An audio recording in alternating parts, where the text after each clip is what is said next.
What's up, everybody? Welcome to the God Mode channel, Friday night D&D times. I am Jaso, the DM/GM/wizard, and tonight we're playing some more Devils in the Details, session 24. This is our roleplay-heavy political intrigue campaign. Who else am I joined by this fine Friday evening?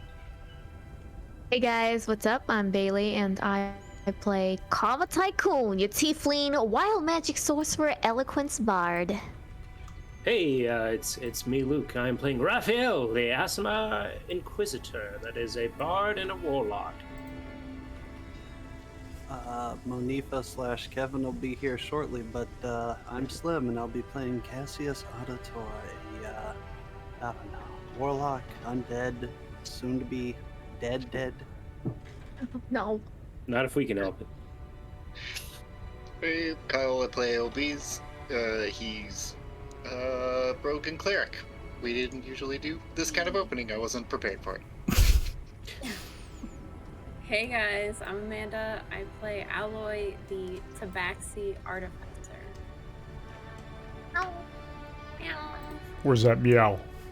Meows in chat.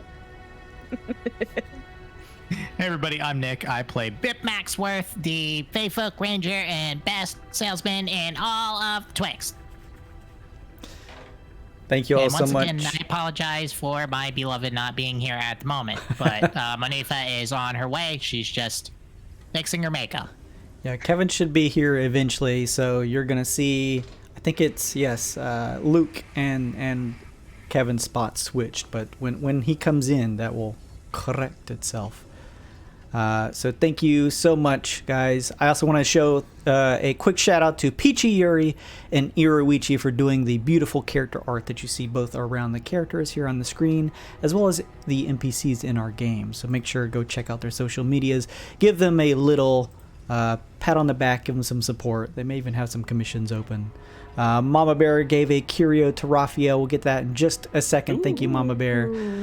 A big thanks to Chaotic Fabulous RPG, Saint Stella, Funkmaster Kush 2, Zapri, DWS Dodd for the follows, and thank you to everyone who gives us subs, bits, raids, Twitch channel points over the past week. I really appreciated it. Thank you so much. We're over 12,000 or 1,200. That'd be crazy if it was 12,000. 1,200 Twitter followers. Make sure and stay up to date if you would like by following. We do all kinds of news and updates and giveaways. Speaking of, I did a giveaway announcement last Friday for a beautiful, you're not going to be able to see it great on the stream, but it is for a pineapple dice pouch. I have the picture posted over on my Twitter. It's just God_mode. You can go check it out there. And had it run all this week, and so I'm going to also announce it on Twitter, but a huge thanks to and congratulations to Pretty Puppet. Thank you so much for entering. You have won the pineapple dice bag. I'm going to contact you over on Twitter, so I doubt you're watching this, although it'd be awesome if you wanted to check it out. So make sure and check it out. If any of you had checked that giveaway out and entered and didn't win but are still interested, you can still go over to Tisa's Etsy page. She's the one who created that pineapple dice pouch, and she has one in her shop if you missed the giveaway. So still a chance to nab one. Go check it out, as well as all the other cool stuff she has over there. We are very close to 400 Twitch followers. Make sure and smash that follow button. You can turn on notifications for when I go live and subscribe for more content. If you guys wouldn't remind me to try and raid someone after the stream.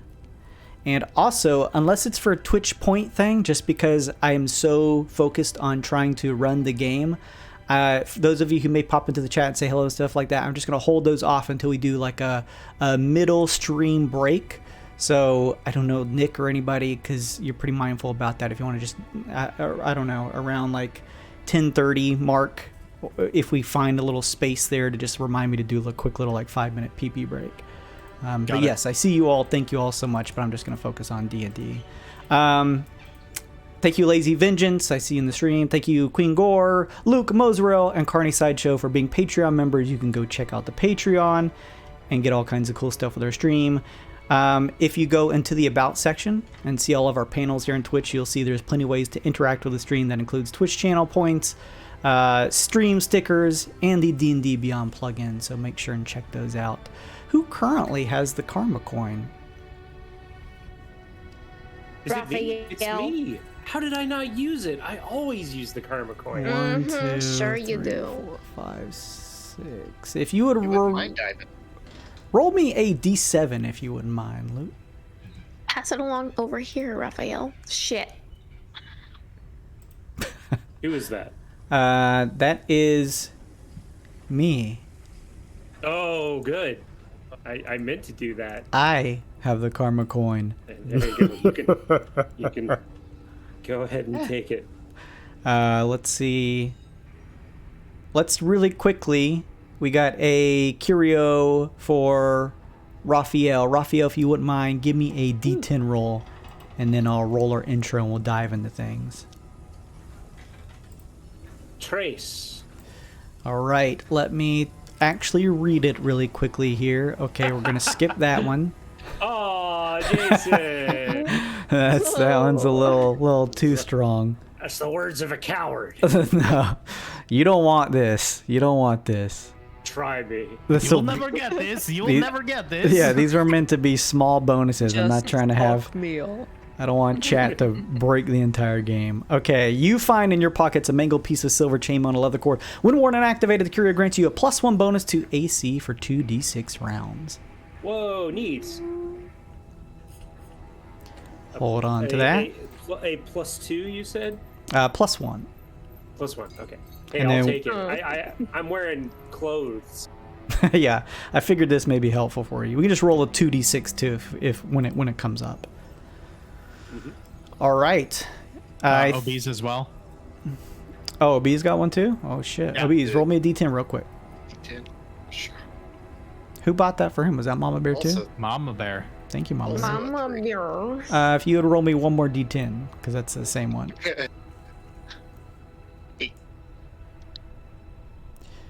I appreciate you, Mama Bear. Okay, here we go. Give you this here. This is, as you search your packs, Obeez, you find a mangled scrap piece of platinum chainmail engraved with geometric patterns. When worn and activated, the Curio allows you to re-roll a failed saving throw. seems helpful. That's really good. Yeah, thank you so Hey, much. That's pretty good. That is pretty I was good. going to negotiate with my friend, but I changed my mind.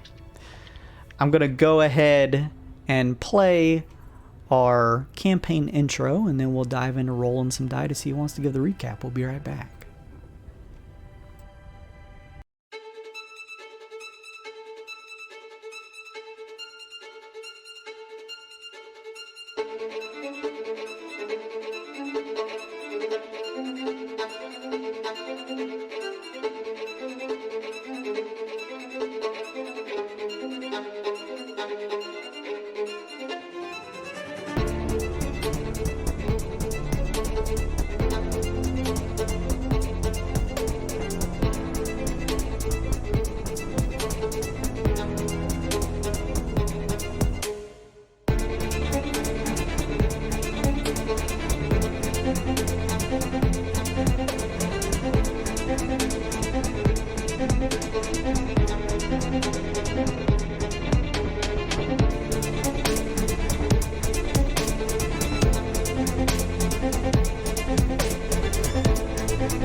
Alright, why don't we roll some die to see who wants to give the recap from last week? Who did it last week? Wait. Oh. No, it wasn't me, because I never suffer consequences of my actions. Although, God. Thank God. Amanda did it last week. You want to roll, Amanda? No. You want to just see what happens? I was about to. You could just but- hit that D20 button and just let's just What's see. the worst that can happen, Amanda? Look at, I mean, You gotta beat a 10. It's like a 50% chance, right? All right. I'm sorry, Karma. What happened last time on Devils and the Details? last time, let's see. The first thing we did was get everything together and went back to the warehouse and we blew ourselves up some demons, baby. One got away, but that's all right. We went to the Fae place and talked to Morrigeen of Halcyon Heights to get the to get into basically the auction, onto the auction, which is a spell jamming ship, the Gree. We met some interesting characters. And some of them, two of them told us what they were after, and the rest is a mystery. And that's about it. That's all I can remember. Yeah, there was a little bit of conversation with Vip trying to talk to him. You ordered a drink from the bar and then sort of passed it on to Vip, who passed a really good saving throw so he didn't suffer any ill effects from drinking it. And then you guys went down into the actual auction area, the auction room where this is all taking place, with Morrigeen and Dandy up at the front on the platform ahead of you all, as well as the other members here. And from here, this is where things were about to kick off for the auction. Ooh. Morrigeen was, after everyone had gotten settled in, was just introducing things to everyone, going over the last bits of rules, and she turns to you all as the first item actually begins to float from one of these adjacent rooms that you kind of see to the left and right of you, Vip, that seem to go out to the opposite sides and then turn in like a 90-degree arc to go somewhere else that you're not sure of. A floating item that seems almost squarish in shape with what is like a cloth, a velvet red cloth covering that seems to just float through the air, kind of passes by you and stops up next to Dandy. Morrigeen looks to each of you and says, "Did anyone have any final questions on how the bidding process works now that we are all here?" Do we have those things? You know, those things that say... You each have your bidding paddles, yep. Okay. Raphael's basically not holding his. He's put it aside. He's got like 70,000 gold on him, which in a normal campaign would be a whole lot. But in this campaign, not so much. As Morrigeen takes one final look around, you see two hooded figures kind of step out from the sides of the front of the room here and just sort of stand at attention. Their dark black hood coverings obscure whatever facial features may be underneath. Similarly, as you look behind you, Raphael, stepping through the doors and closing them shut, up the rounded stairway is two others that seem to kind of stand at attention in front of the door. Morrigeen says, "Very well. There will be, as I mentioned, a collection of items up for bid. The bidding process will start. There will be a minimum base bid for each item. From there, you are allowed to bid whatever you would like until no one challenges your bid, at which point I will make the final call if no one else challenges it, and from there one of my attendants shall use the Curio Collective's Billionaire Bastion badge to transfer the funds, although each item will only be awarded to its auction winner at the end of the auction. All you have to do to place a bid is hold up your paddles and signify what you are looking to bid for." The floating covered item next to Dandy kind of begins to shift up and down a little bit and comes to a soft standing point, almost like it has sat down onto the kind of carpeted red rug underneath next to him. "Very well." Morrigeen looks over and says, "Dandy will be the one who is going to take over the auction process.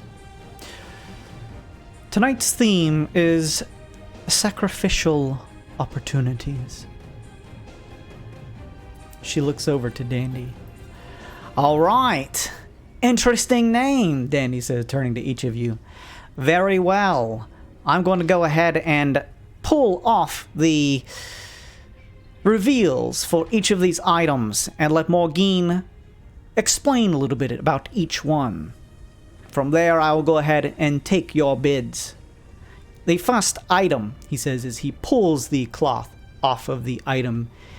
As he does, it reveals a relatively decently sized canvas on a kind of wood set of things that would hold it up. And it just looks like a standard painter's, although relatively elegant, like a standard painter's fixture. Although you notice that there is a canvas on there, but it is blank. As Morrigeen holds up a black card in front of her and says, the first item to bid is the last canvas of Voiden Bant. This canvas is the last living art piece of Voiden Bant, famous contemporary Eidolon painter and philosopher.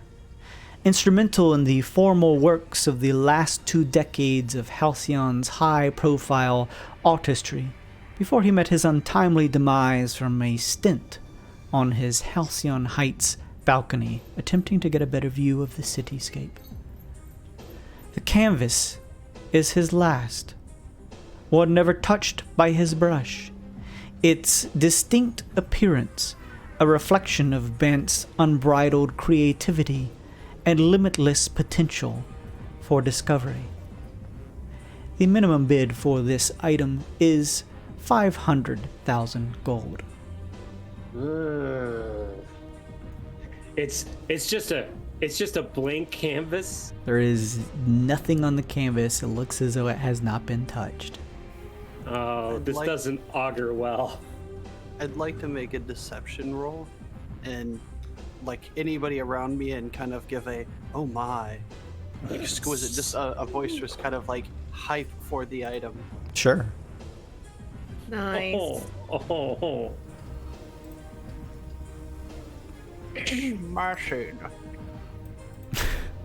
Okay, Pretty there you go. As you do this, Shimmerin, who already seemed relatively wide-eyed at this piece, says, "Oh, beautiful. I will bid the minimum bid, 500,000 gold pieces." Mock. I want to try. I like this game. Karma wants to do 600,000 and make it look like she really like it's really important. Like it's really important, this piece. You watch as Danny turns. 600,000 going to the lady over here, Ginger. You see Jude standing not too far away, sort of running like a fan that any socialite would have, as she kind of bats it back and forth. Oh my, how decadent and pretentious! 700,000 gold, she says. Raphael is sick to his stomach right now. Sick to his stomach.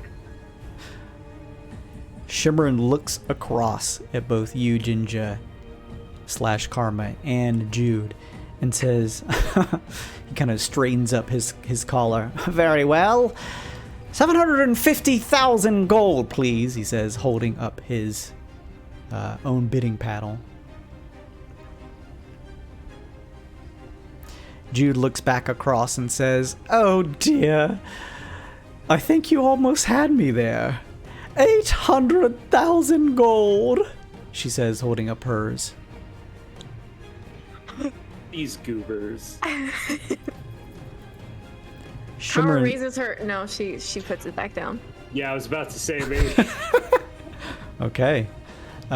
Shimmerin runs 2 fingers across his mustache and says, you're a tricky one.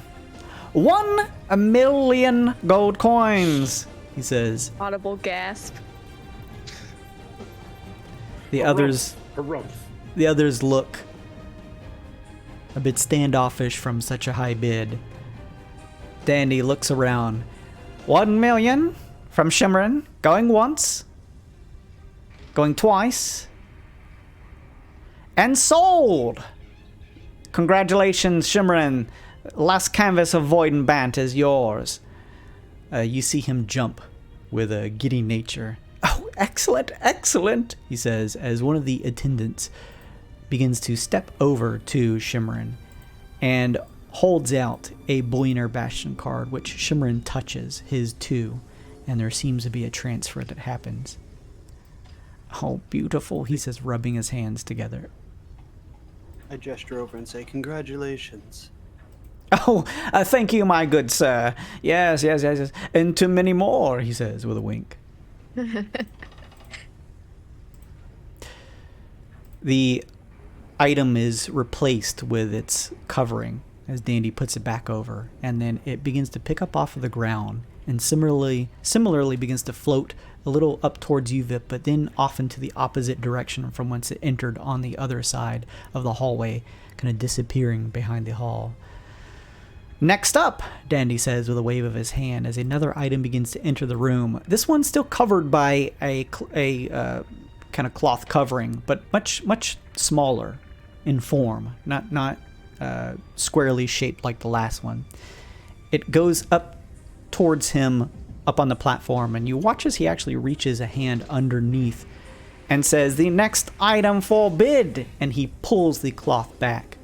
This one, as you each looks like a standard cloth brown bag. There are no distinguishing features on it. Doesn't look particularly interesting per se, and is about the standard size that you would normally expect like a fat bag of gold coins would be. You watch as Morrigeen pulls up another card. This is a bag of wild knots. This magical bag is said to contain the memorabilia of several Wild Knot adventurers, their personal belongings, a constant reminder of the places they have visited, and perhaps have yet to visit. It is possible that they may even contain a bit of magic, she says. The minimum bid for the item will be 1 million gold coins. As you're saying this, Karma, immediately there is a woof from over in the area of Ashtona as she grips and holds up her bidding paddle. Dandy looks and points and says, "Yes, the dog." And Ashtona speaks in common and says, 2 million. Shit, that's already more than I have. Some of them kind of gasp and pull back from the immediate boost from the minimum bid. Karma raises up her paddle. 2,931,000.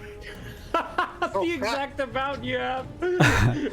There is another gasp from the audience, turning back to you. Oh, so specific. Yes, so specific. Yes. Valakris the Aarakocra looks and says, "There could be some good things in there." 3 million, she says, holding up her bidding paddle.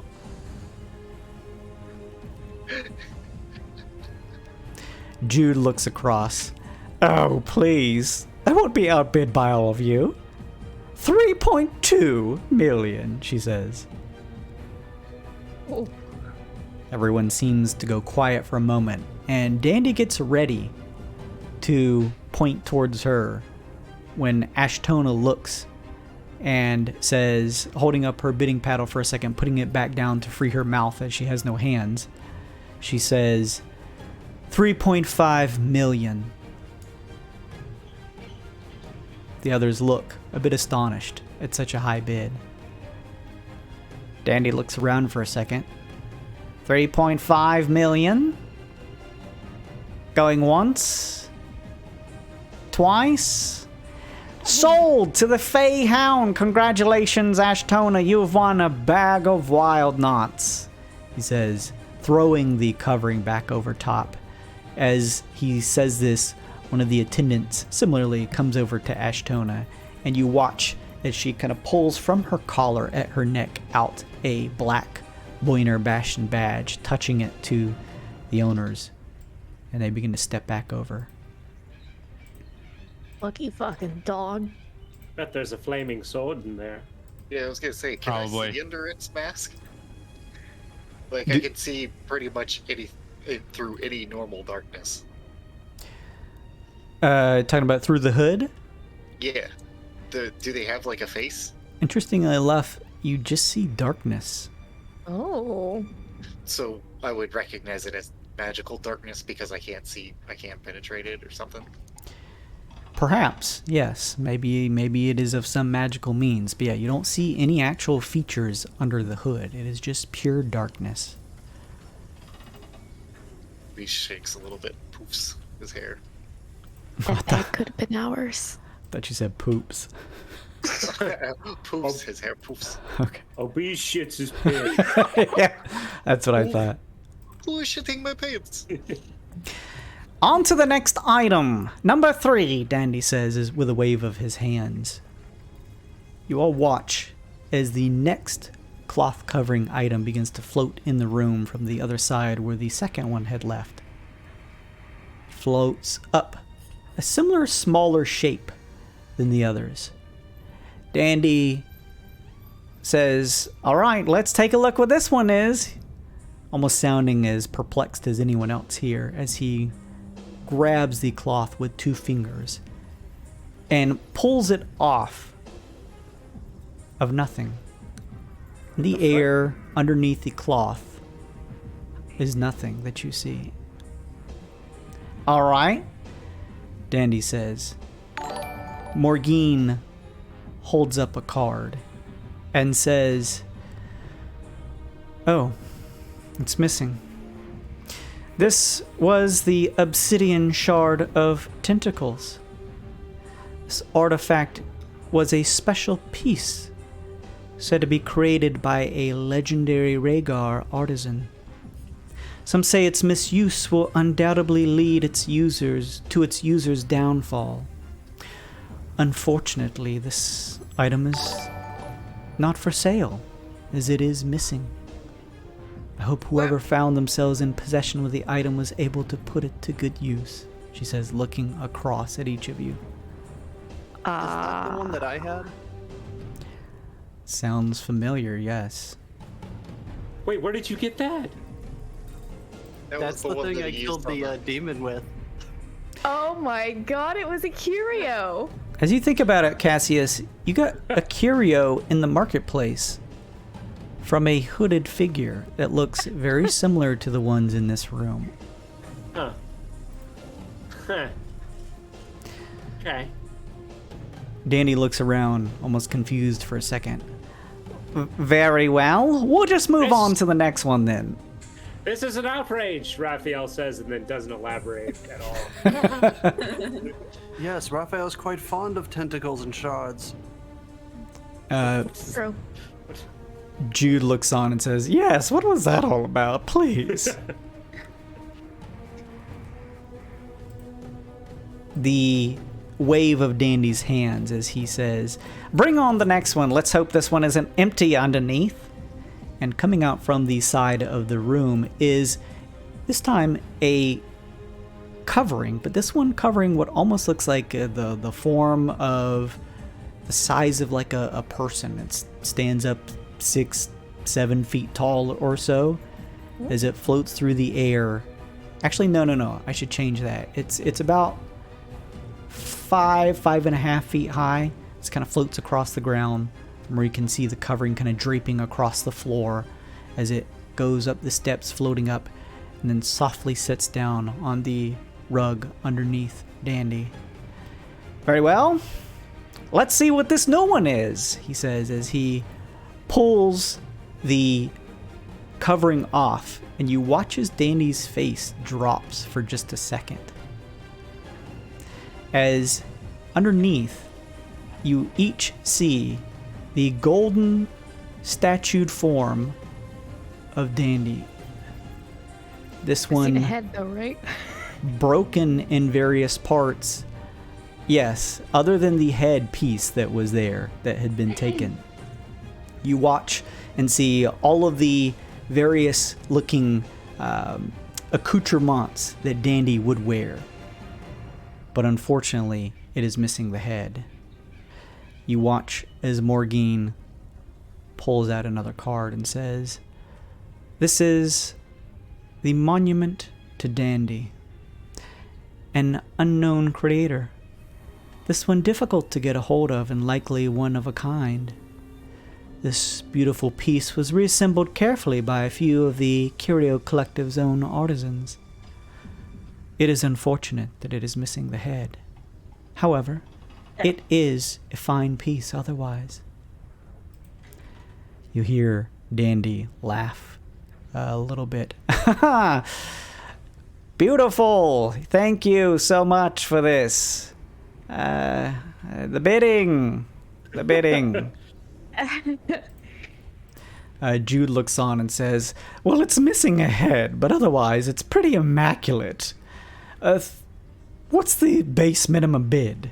And Morrigeen says, 3 million gold. That's a lot of gold for a damaged statue. "Very well," Jude says. "I'll start with 3 million. Oh, this lady's loaded. Shimmerin says, "Oh, fine art is fine art, whether it's in perfect shape or not. In fact, I find imperfections to add character to things. 3.2 million, he says, holding up his bidding paddle. Valakris looks on and says, "It may be magical. There may be some use to it. 3.5 million. This is nonsense. This is all nonsense. I can see it now, everyone. Look, the statue, right? The statue, and then right above the statue hangs a blank canvas. What a beautiful piece of art that would be. If only you had a beautiful, interesting blank canvas to complete the piece. Oh well." Jude looks back as you say this. "Oh, I'm going to try and get everything I can, dear. Let's kick it up a notch. 4 million, she says, holding up her bidding paddle.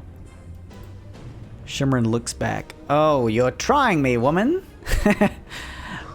5 million gold pieces, he says, holding up his bidding paddle. Get her! Jeez. Very well. Dandy says, "All right. 5 million. Going once. Twice. Sold to Shimmerin. Excellent job." Shimmerin, what? He kind of does a dance. "Oh, the fine arts that are going to be in my place." As one of the hooded members comes over to exchange the Boyner Bastion badge. Monifa isn't here, Queen Gore, to take that curio, but if someone wouldn't remind me when he pops in to give him one. Thank you.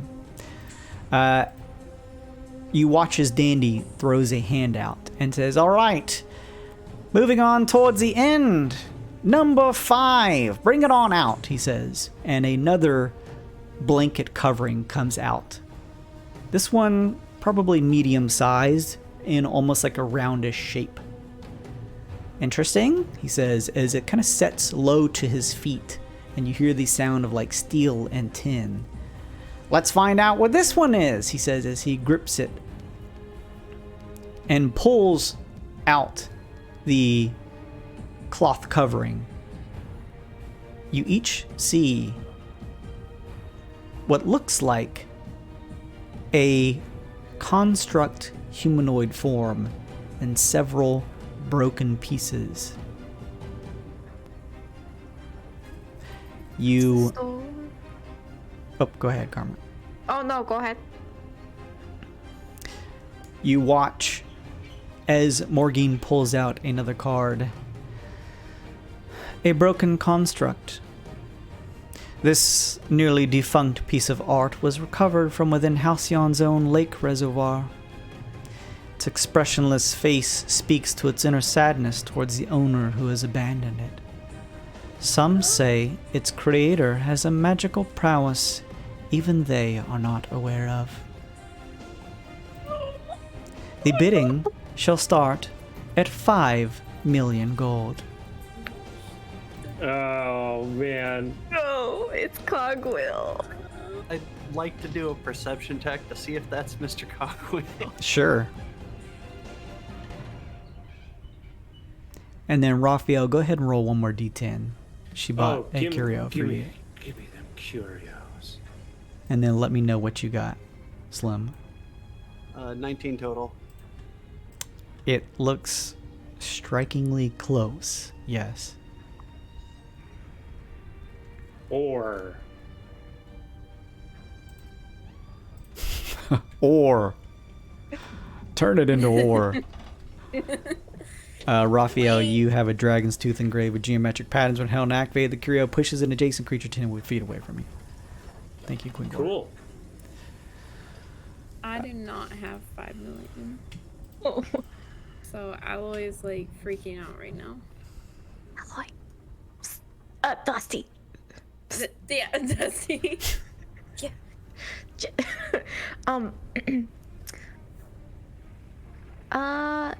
Don't worry. I mean, it's just the shell, right? It's just the shell of what it once was, right? That's what I'm saying. She could just rebuild him. What's the big deal? No.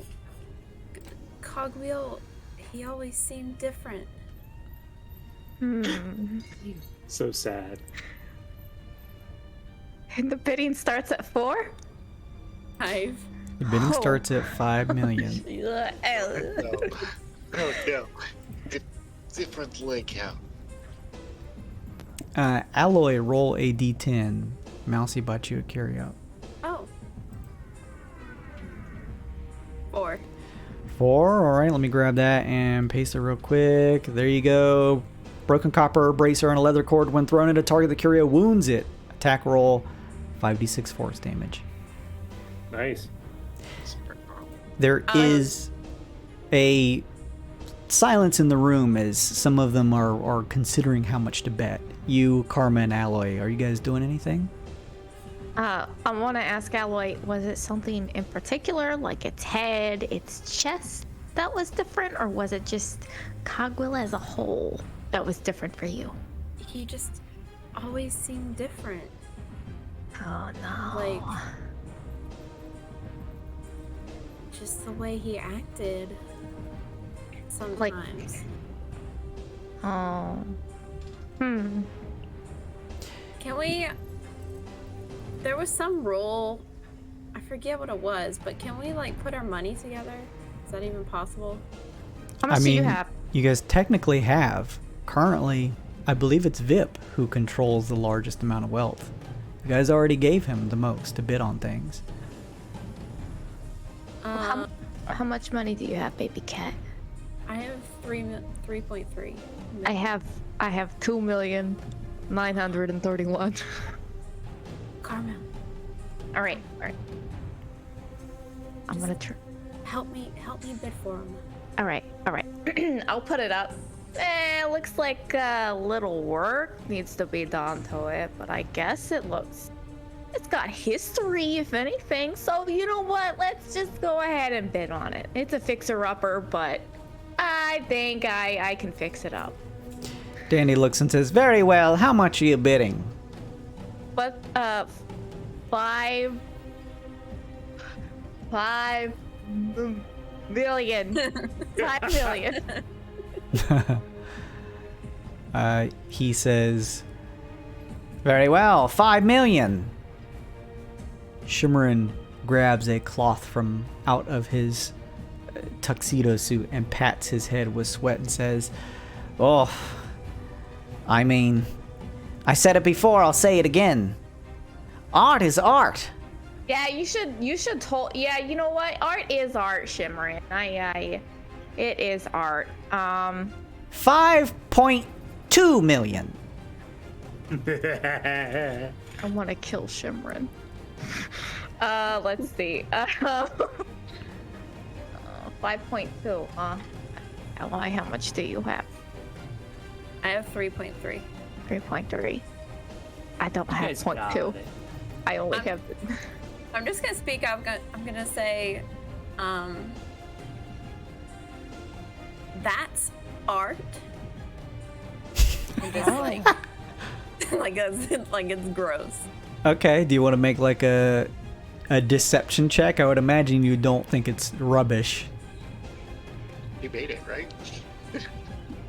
I mean,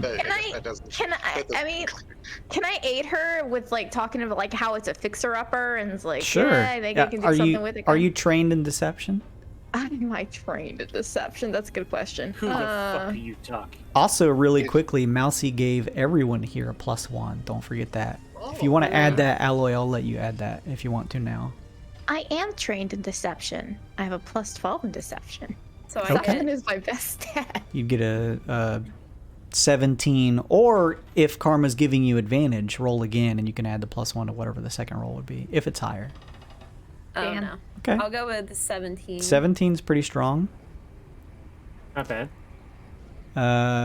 Valakris looks on as you say this, Alloy, and says, yeah, this could be a powerful ally, but I'd have to spend all the extra coin just getting it put back together. I don't think it's worth my time. Dandy looks around the room and says, all right, seems like shimmering at the 5.2. Any other takers? 5.3. 5.3. Yeah. Raphael's like, I could just say 5.4. It'd be really funny, but I'm not. I'm gonna throw a This glare one at just Karma. said 5.4. No, I didn't raise my paddle. I didn't raise my paddle. What did you say, Slim? Yeah, Did what were you you going to say say? I said I'm gonna throw a glare to you. To me? Yeah, to Karma. Oh, Oh, the karma. Karma's gonna do one of these.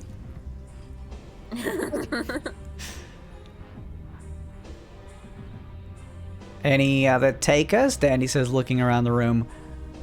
Going once to Ginger. Twice. Sold for 5.3 million, he says, pointing over your way. I've never been so happy.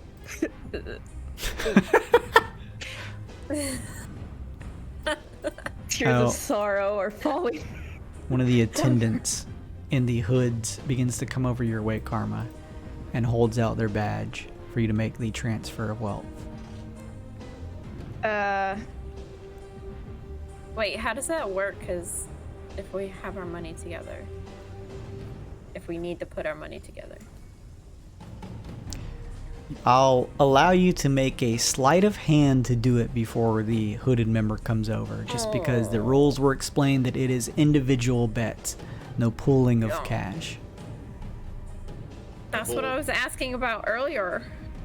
Well, could me and Alloy be sitting together and like ruffling? Yeah, I'll say do a sleight of hand check at Wow. advantage. Use your bardic inspiration. Use your bardic inspiration. I give Baby Cat bardic inspo. Oh wait. Yeah, I give Baby Cat bardic inspo. Ooh. Oh, It's at advantage. that's oh, fine. thank God. So a D8. Oh. Hold on. D8. Wait, what? I'll say this is Alloy. Make one more check. This is Alloy trying to give it to you, Karma. Oh. So I'll have her make the Yeah, check. I made two. It was 11 and then a crit fail, but that's fine. 11, 13. I'm gonna add a +1. Okay. Actually, can I add Flash of Genius on top of Bardic Inspiration? Yes. Sure. Okay, I will Separate use abilities. I will use a Flash of Genius then, so that will be. Why can't I see 13? 18. Damn. Karma, you like quickly turn and you watch as Alloy has already secreted her card over to touch yours as the transfer takes. Just as the attendant steps up, holding out the black Boyner Bastion card to make the transfer. I I transfer you 3,300,000. Yeah, 3,310,000. Okay. I have 941 gold now. Yeah. You watch as your number begins to deteriorate as the 5.3 million gold is subtracted from your account, and you watch as the numbers continue to rise on the opposite card as they walk away before the total is revealed. You're so poor now. Very good. Congratulations, Ginger. Moving on to the second to last item of this auction night. You can hear the sort of murmurs coming from amongst the others here at the auction, kind of some of them talking amongst one another. Ashtona beginning to wag her tail and look forward. The cloth covering of a new item begins to shift over. This one's small, similar to some of the others, as it shifts up towards Dandy, and he grips it with a hand and says, "All right, item number 6," and he pulls the cloth off. Underneath the cloth, floating in the air, is a standard-looking necklace. Attached on the bottom end, what looks like a golden Joaquin coin. Morrigeen pulls out a card and says, "The golden Joaquin coin necklace. What better commemorative item than that of the god who looks over us here in Halcyon? No. It bears its experience in its appearance. It's said to have once belonged to an unfortunate individual who worshipped Joaquin, up until the day they betrayed her trust enough that she foisted her punishment on them. It is said that they died from bad luck a few days later. Bidding will start at a minimum of 5.5 million. I'd like to take an investigation check during this time to see if it's my coin. Sure. Advantage, I'll help you with that.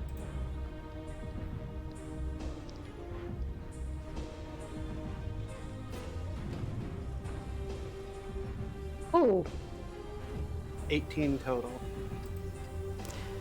Did your coin bear any marks or anything that would make it stand out from any other standard Joaquin coin? It did not. Then you get a good look at it, considering the sort of make of the necklace. And the necklace looks very similar, but because of the standard nature of the coin, you are not sure if this is your coin or not.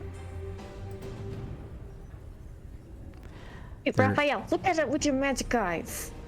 I look at it with my magic eyes. Is it magical? It does seem to give off a magical emanation. Raphael just looks back and shrugs. It's magic. I'm gonna laugh a bit under my breath and speak out openly.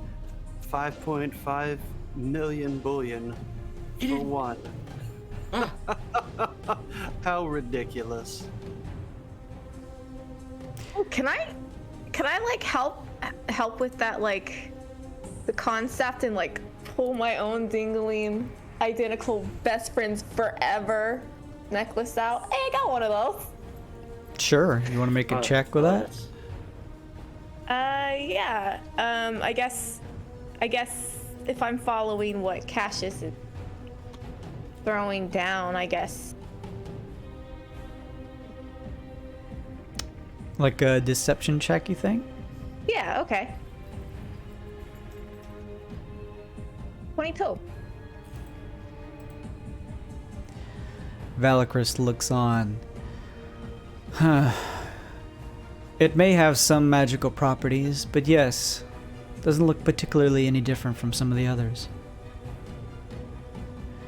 Jude looks back at you and your necklace, Karma, and then back towards the necklace on display up above and says, "Oh, there's got to be something important to it. Just the fact that it came from this auction is in and of itself worthy of some amount of 5.7 million, she says, holding up her paddle. I look to her and laugh and hold up the coin around my neck. These are a dime a dozen if you didn't know. No offense. Honestly, lady, sometimes it's just the history behind them that makes them, like, sort of interesting. Oh, exactly, she says. But, I mean, at the end of the day, it kind of looks like you get conned.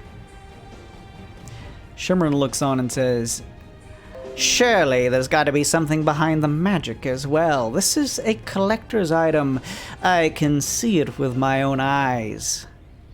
6 million, he says, holding up his paddle. Ooh. I don't have any real money to help you, Cassius. I'm sorry. I'm not buying it. Is Vip, who has a shitload of money, doing anything through any of this? Sweating bullets because he has a mission and everybody trusts him with money to carry it out. All right, fair Come on, enough. Vip. Diamond hands, Vip. Diamond hands. Oh, Obeez insights on Cassius. What does he read from Cassius? I mean, I'm sure Cassius would probably just tell you what he figured out with his check. You don't have to make a check. No, I'm giving him a chance to repeat a thing. Oh, yeah. Sorry. Appalled that it would be here. A little confused and uninterested.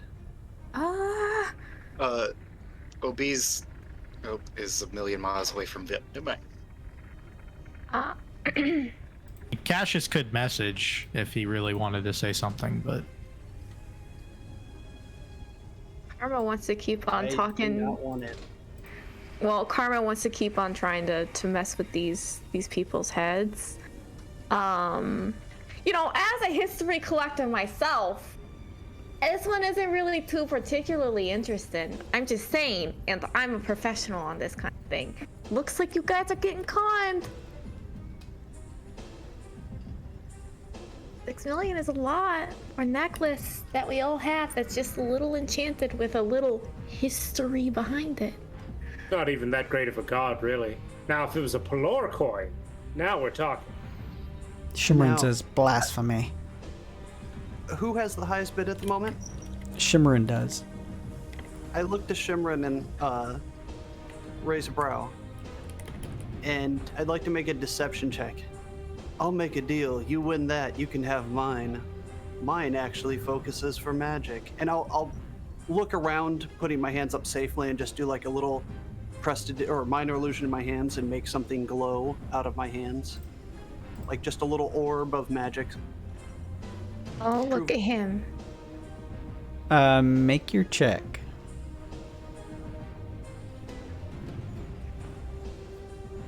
I'm gonna add my +1. Sure. Oh, can I give him Bardic Inspo? Sure. Okay.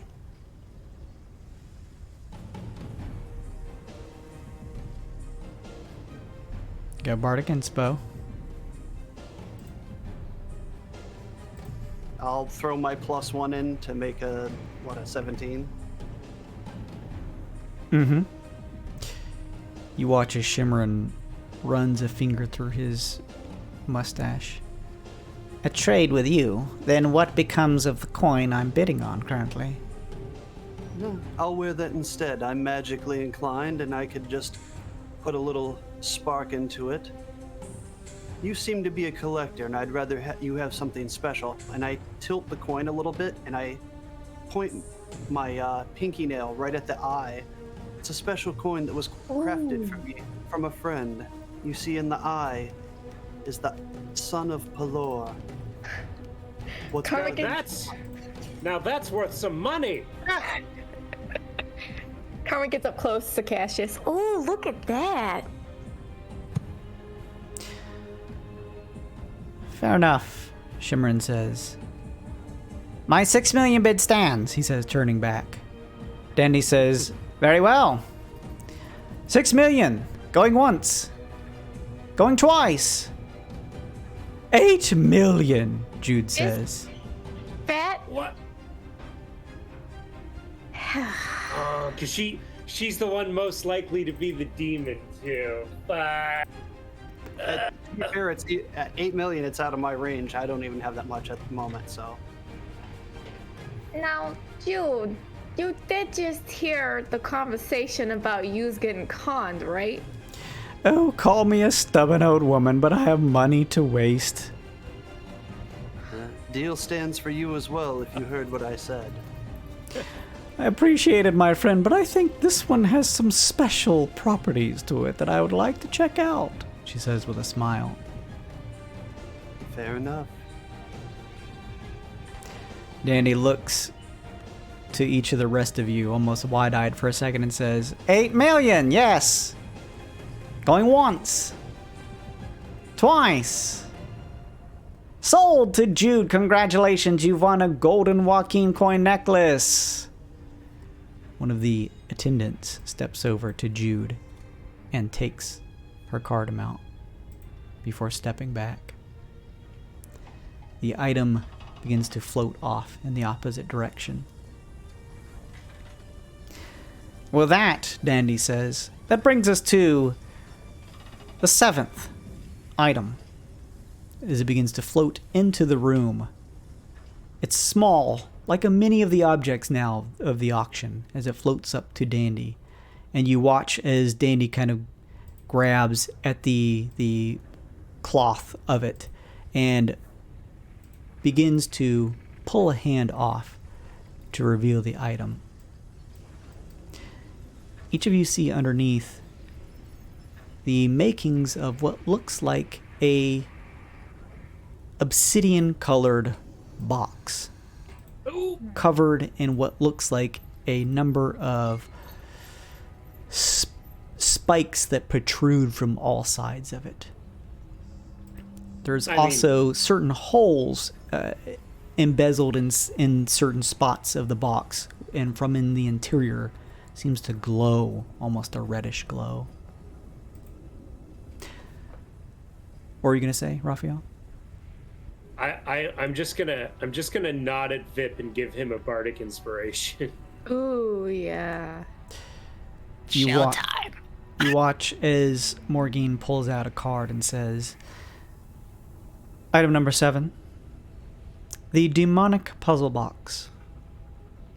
Our final piece, easily the most elusive, the most mysterious, a locked puzzle box of demonic origins, one sealed away so securely that surely whatever hides inside of it must be worth more than a fortune. Enough for several creatures over several days to have died attempting to obtain it. It is the touchstone piece of tonight's theme. The minimum bid for the demonic puzzle box is 6,660,000, she says. 7 million. Raphael says, holding up his paddle. Some of the others kind of gasp at this. Valakris says, that could contain some bad stuff. And I built up a fortune over my time. Perhaps I can find a way to put an evil to whatever is inside. 7.2 million, she says, holding up her paddle. 7.5. There's more gasps. Shimmerin and Jude both look at one another and back. Shimmerin looks over and says, oh, if there was a collector's item. 8 million, he says, holding up his paddle. Oh, Shimmer, that's got bad juju all over it.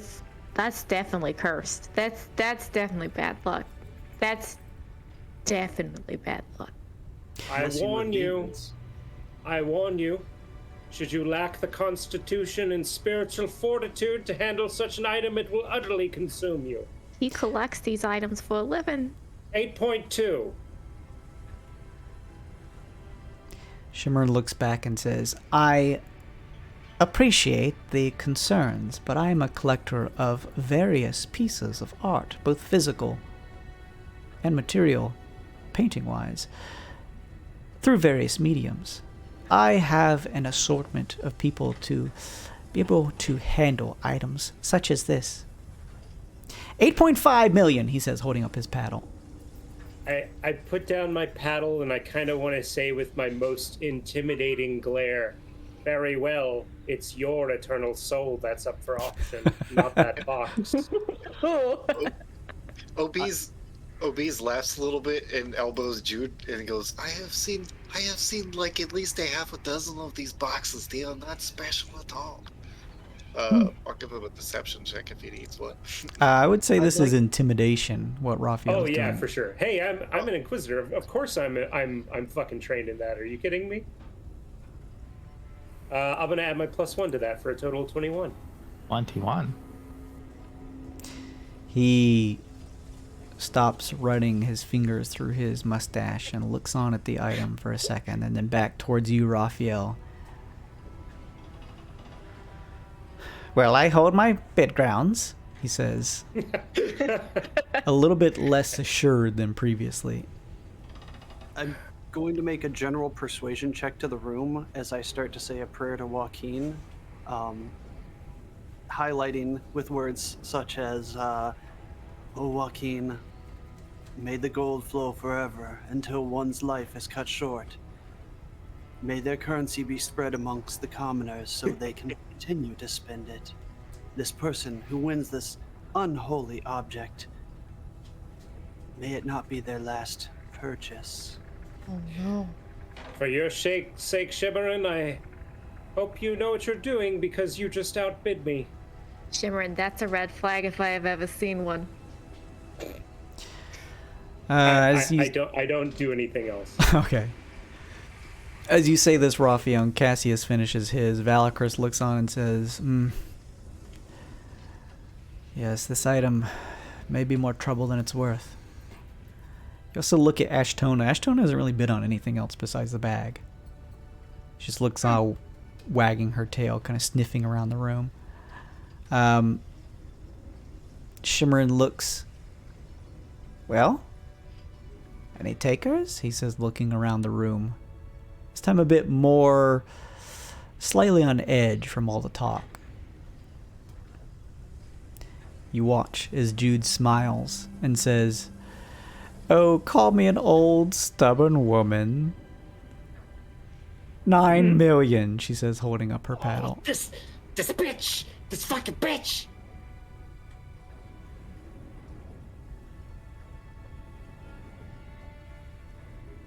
All right, Dendy says, 9 million?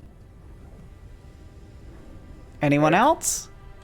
And may the golden light of Joaquin wash upon those. Going once.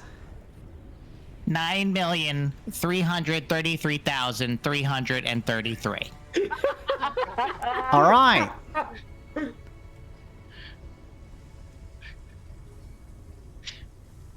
$9 million. Whatever the rest of what he said. Going once. Going twice. 10 million, Jude says, holding up her paddle. This bitch. I should have saved that shard. Oh no, she's an octopus! I guess she withdraws her bid. What a shame.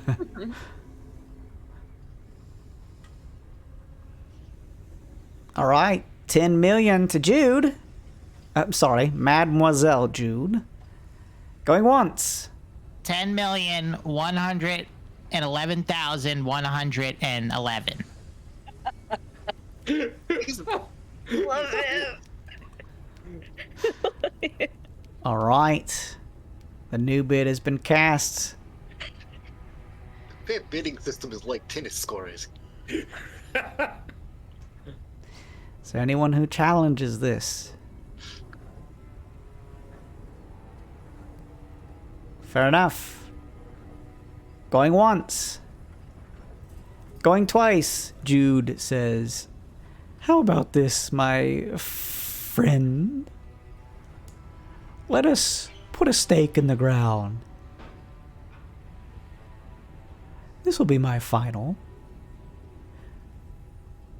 11 million, she says, holding up her paddle. She smiles over your way, Vip. I swear to God, if you say 11 million, 12, 12, 12, 12, 12, I'm gonna shit a brick. Oh, I was gonna go one above because I didn't hear any rules about minimum bids, but Vip is not turning around and breaking eye contact with Morrigeen. Was it 11 million? 11 million. 11,456,789 gold. I hope you're remembering that number. Oh, I am. Okay. Fuck. You watch as many of the people in the room look on, sort of on the edge of their seat between Vip and Jude. Jude smiles and says, "All right. Take it, if you will. Do what you wish with it." Dandy looks on. "Very well. To the fairy folk. Going once. Going twice. Sold!" I just in the back, that poor soul. Oh yeah. Poor fairy. He doesn't know. He just doesn't know. What, can you tell me again, Vip, how much you bid on that? He put it in 11 the million. chat. 456,789 Thank you. 789 golden pieces. What If you please. an asshole.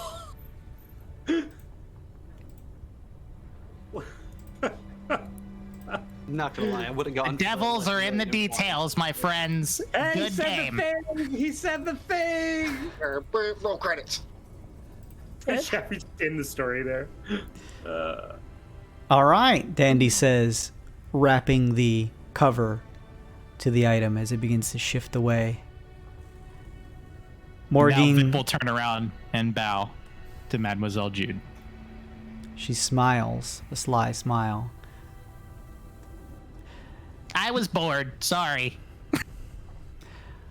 Morrigeen says, "That was all 7 items. However, Curio Collective is run by Fae. There will be one more. An 8th Oh. item. Dandy, if you would please." Dandy looks on a bit surprised. "Very well. Let's bring out item number 8. You watch as nearby a covered small item floats up next to Dandy. He goes to grip at it and says, "All right, hopefully the last one. Here's item number 8, the final of this Curio Collective's auctioneering." He pulls the cover off. It is a black Bullionaire Bastion badge. "The final item of the evening," Morrigeen says without a card, "is everyone's bids put together on one card for a total of 33,956,789 gold." What? I'm sorry. What's the point of this? Are we bidding on money? You are, in fact. The bid Okay.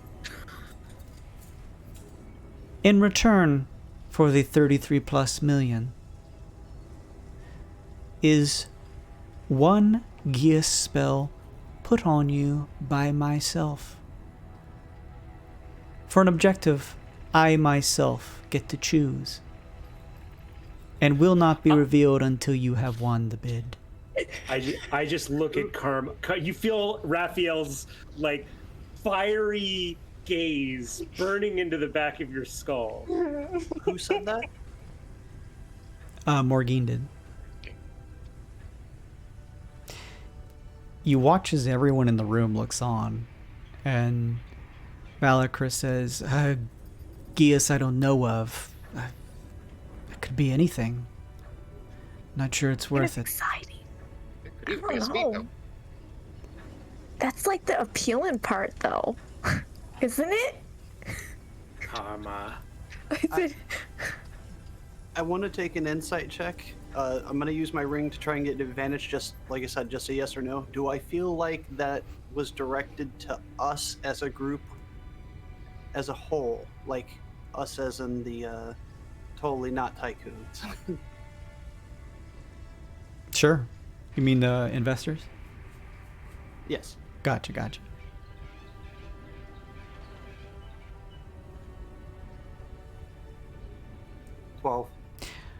Hard to tell, Cassius. You What? watch her gaze as she looks across the room. She does match eyes with some of you investors, but equally some of the others here. This is kind of random, but can I just make an insight check on Madame Jude Sure. and see how she's acting right now? Like if I can get any sense. Oh, that's investigation. Ignore me. 19 insight. She has a look on her face that reads as delightfully pleased. Okay. As she continues to fan herself. Is this a typical thing that you do? No, Morrigeen says. What makes tonight special? It is just a special evening, that is all. No way, The Raph spell accepts forces this. us to do a task, correct? We're bound to them. Yes, that is the rough details of the Gias spell. Oh my god. What'd you say, Cassius? I was asking DM. Say it again. I was asking you guys or the DM directly. Well, what was your question? What? The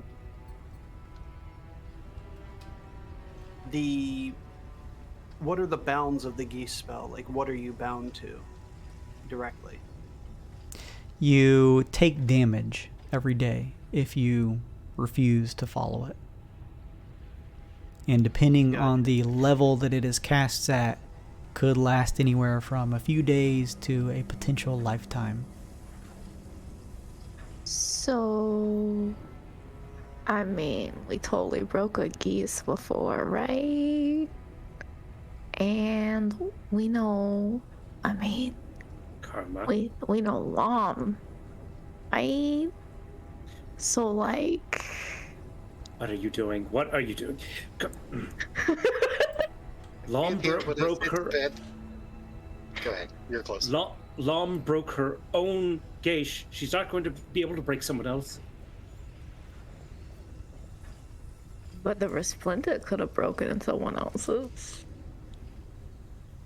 You are taking quite a risk. What if the gauge is to betray all of us? I mean, What if Morrigeen is working for the fucking demons?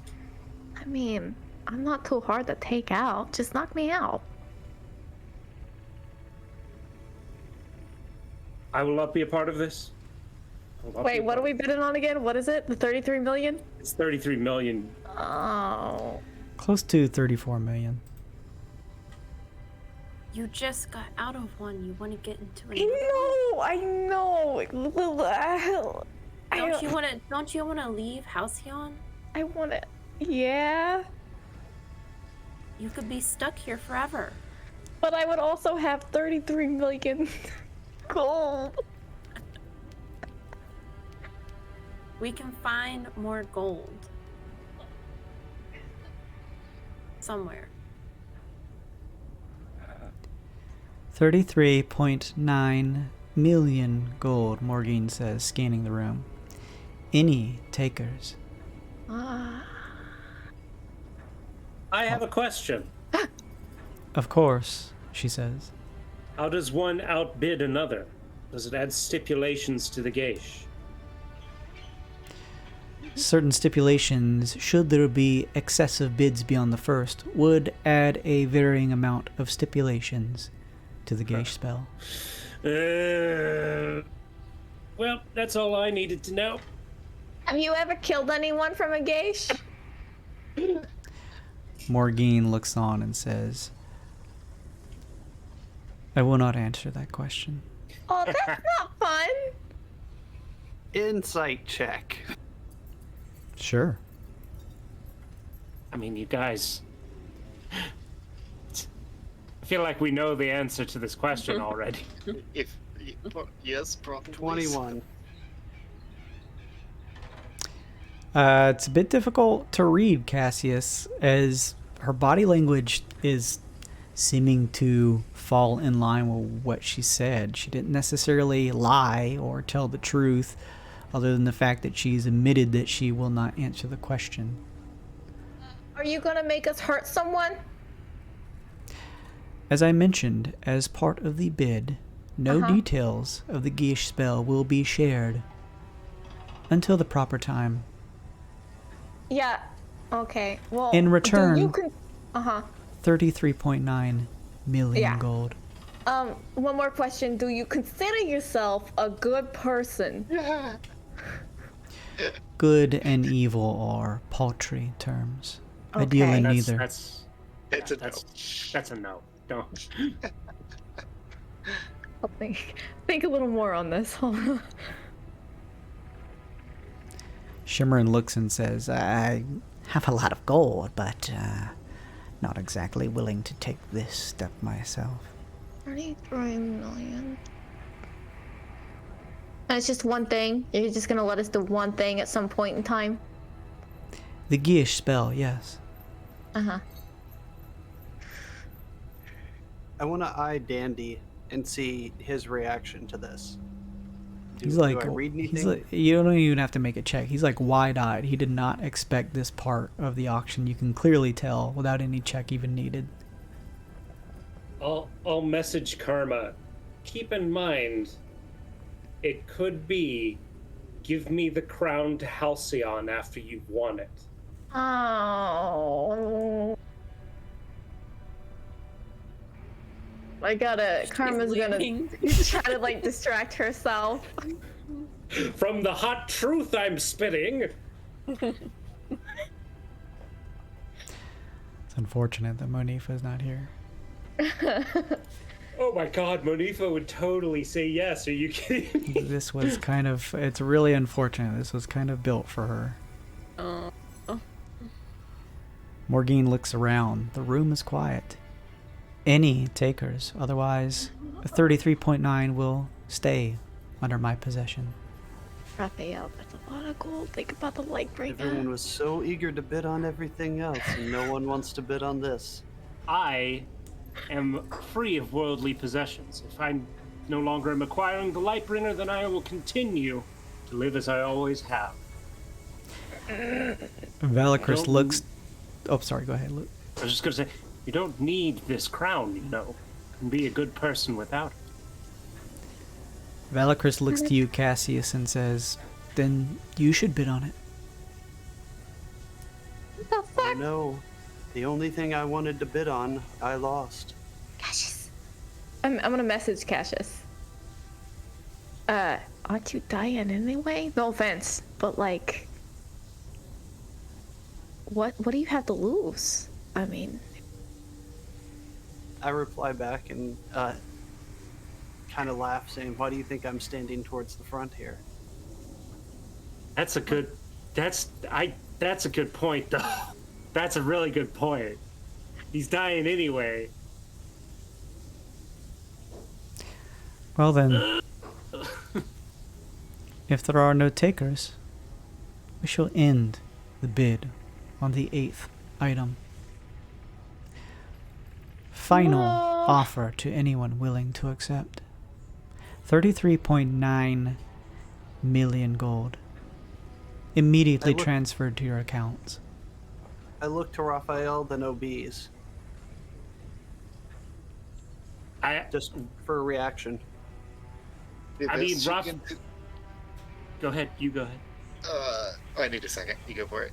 Okay, I was just gonna say, Raphael's like shaking his head no, but he doesn't look like he's shaking his head as confidently as he was with Karma. Do more good with more resources. But Let's just do it. This is there's a bad idea. cost of free resources.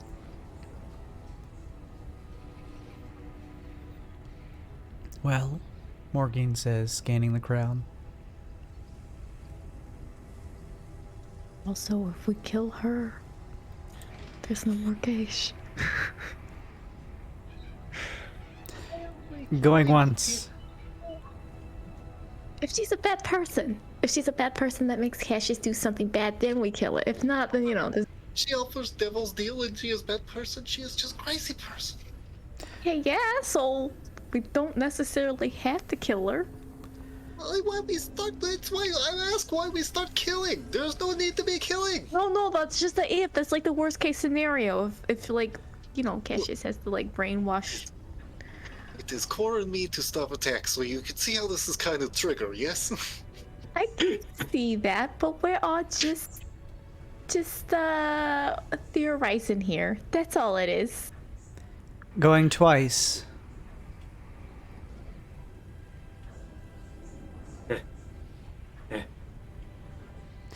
Very well. The bidding for the item is over. I'm proud of all of you. Dandy throws a blanket over the card. I appreciate everyone's time here tonight. The items will be gifted to you momentarily. From there, you are to exit through the double doors at the back and will be politely escorted off of the Gree in a manner of way. I thank you all for attending the Curio Collective auction and hope that you enjoy yourselves in the future, whatever your endeavors.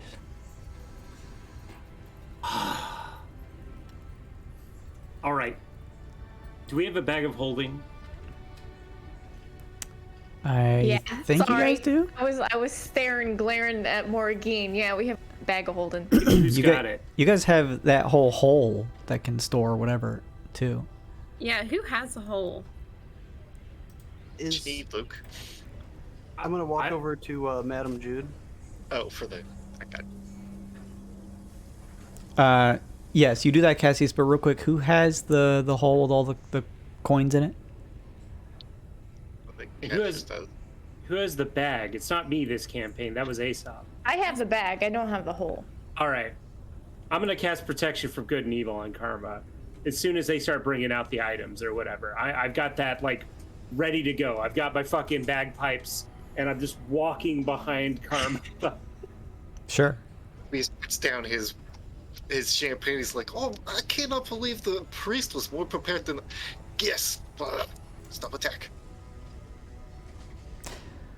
Cassius, you walk over to Mademoiselle Jude and do what? She won the coin, correct? She did.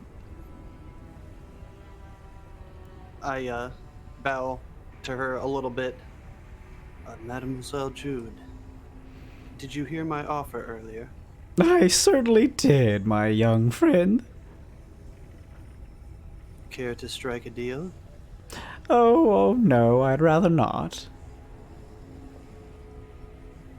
2 million and my coin for yours. I hold up my coin and show it to her. It's one of a kind, custom made. Magical indeed. Oh, but you see, the issue is a coin from a stranger, or from the eponymous Curio Collective. One can't make an exchange such as that. Stranger, huh? Do you happen to know me? I have no idea who you are. How about a promise of a couple of stories to go along with it, and dinner at my expense? How about this instead? 3 million right now transferable to you, and I will take yours off your hands, along with me obtaining my prize.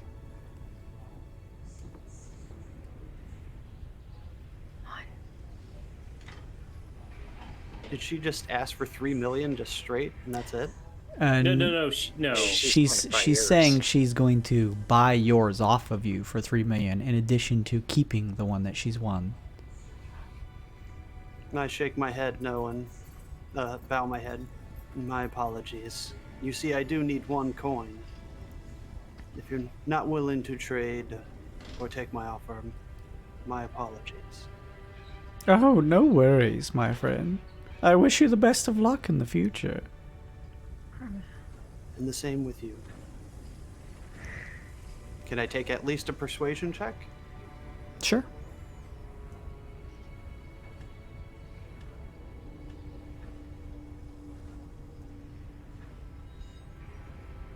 Ooh. 23?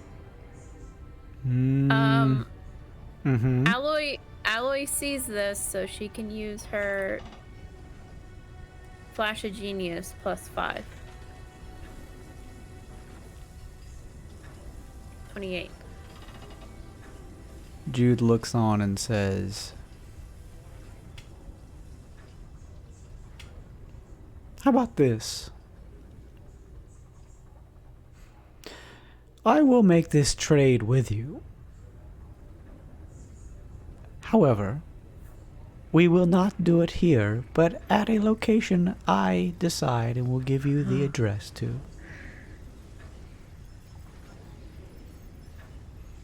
You're welcome to come as soon as we get done with this if you'd like. That seems fair. Very good. What is the location? She begins to write it down on a slip of paper and folds it, handing it over to you after she's done with her quill. Meet me here. Within an hour or so afterwards. Okay. Whoa, hey. You're not gonna mug him, are you? Oh, please. You think I can mug anyone? You're not gonna have someone mug him. That would be much better if I was going to, but no, what a waste of time. I want to insight check her. Sure. Advantage. Advantage. 23. And I helped. Difficult to read. You sense some truth in demon. what she's saying. Damn it. Hey, you want to buy my necklace for 3 million? I'll sell you mine for 3 million. Certainly don't, dear. Oh, okay. You lost. What is your necklace? She says. Oh, it's the exact same thing as his necklace that you were just gonna buy 3 million for, but you know, whatever. A golden Joaquin coin, she says. Cute, but I can only be tempted so many times.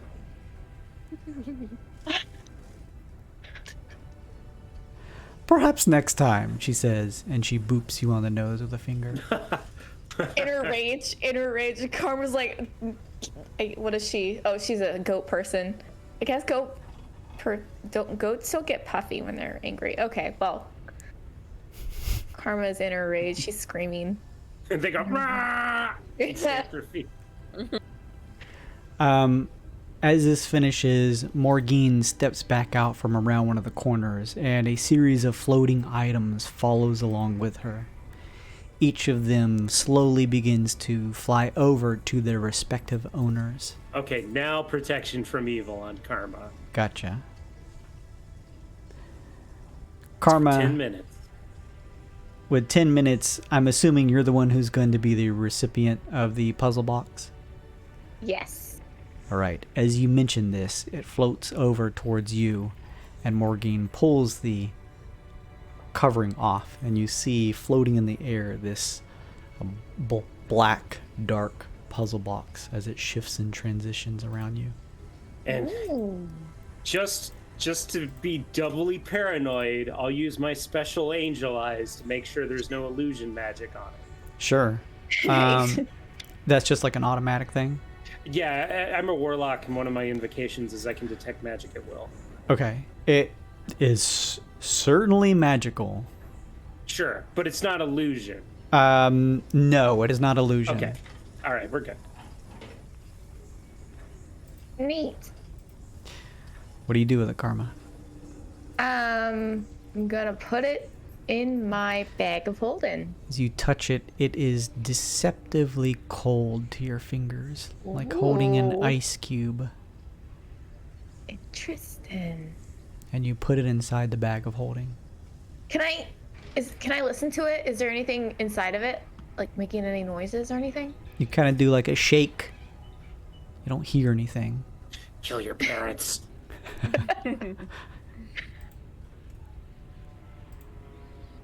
Yeah, there's no noise, no like clinking or clanking. Huh. I'll let's see. Oh, I also cast non-detection on Karma. I was just looking for that. Yeah, it's not a concentration, but it does cost 25 gold, which I removed from my inventory. I don't want to spend any more gold. I would not have cast that on myself. Wow. As you're doing this, you watch as Dandy comes on over and says, "Congratulations, each of you. You've done quite the amazing job in making your bids and winning a few things. Certain someone has asked you to perhaps do a bit of arbitration, and then they will contact you afterwards to share what you found here. Have a great night, you all," he says, waving a hand. Wait, somebody's supposed to get Cogwheel. Oh yeah, I get Cogwheel too. We need to get Cogwheel over here. Similarly, another floating covering is nearby, and Morrigeen pulls it off to reveal the broken pieces of a cogwheel. Ego alloy. Or looks like a cogwheel. Go ahead. Alloy's gonna take it, and can I do it? Some kind of check to see if it's actually a cogwheel right now? Try to do a check if you'd like, and then tell me what you'd like to do. I guess I'll do investigation. Sure. That's a 20. And then, Cassius, what were you doing? Who was the one that gave the description of the items? Morrigeen. The coin specifically. Morrigeen? Yes. Before she leaves, I just want to kind of walk up to her and talk to her about it. Okay. Alloy, with your 20 investigation, was it just straight 20? Any other bonuses or anything? It was 20. 20 overall, Alloy.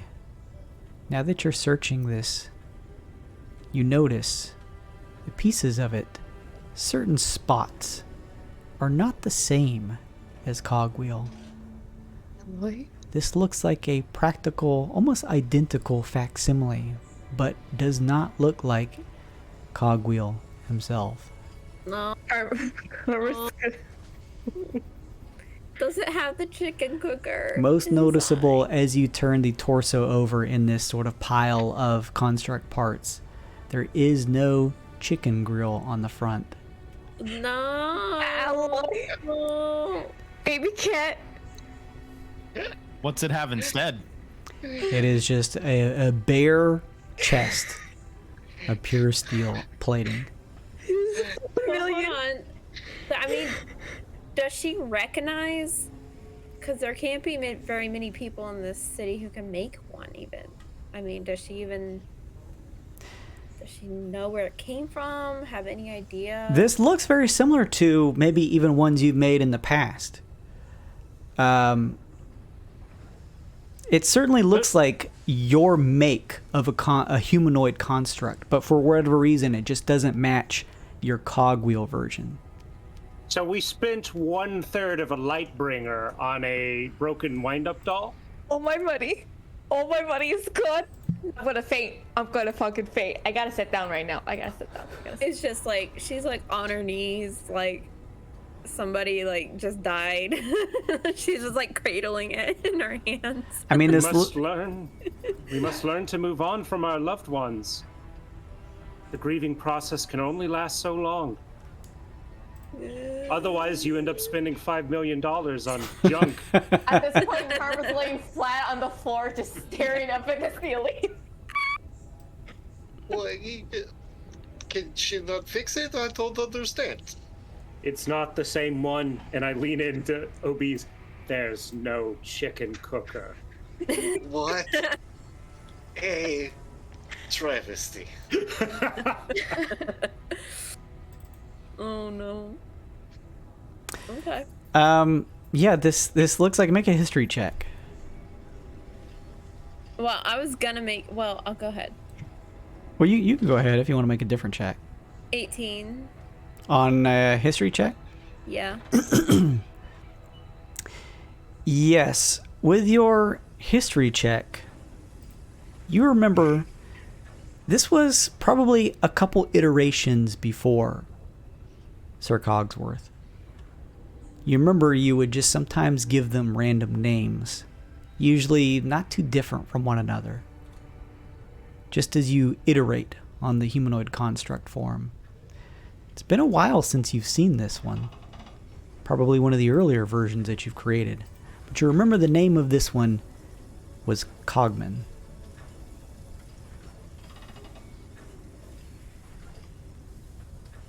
Ah, the plot thickens.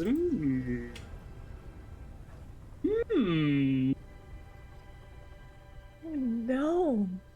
Interesting. Such a silly hack. How could you not recognize this? Alloy's still devastated though, like that is not Cog's Sure, real. sure. So she's just really devastated. This is one of your constructs, just not your most recent favored one. And Kevin has been stunned into silence. Unfortunate that he is not here this session. Shit. Alloy's just like, I remember this one. He just wasn't that good at anything.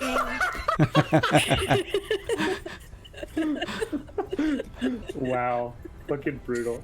I had to decommission him. This takes place before Dark Frontier or after? This takes place after.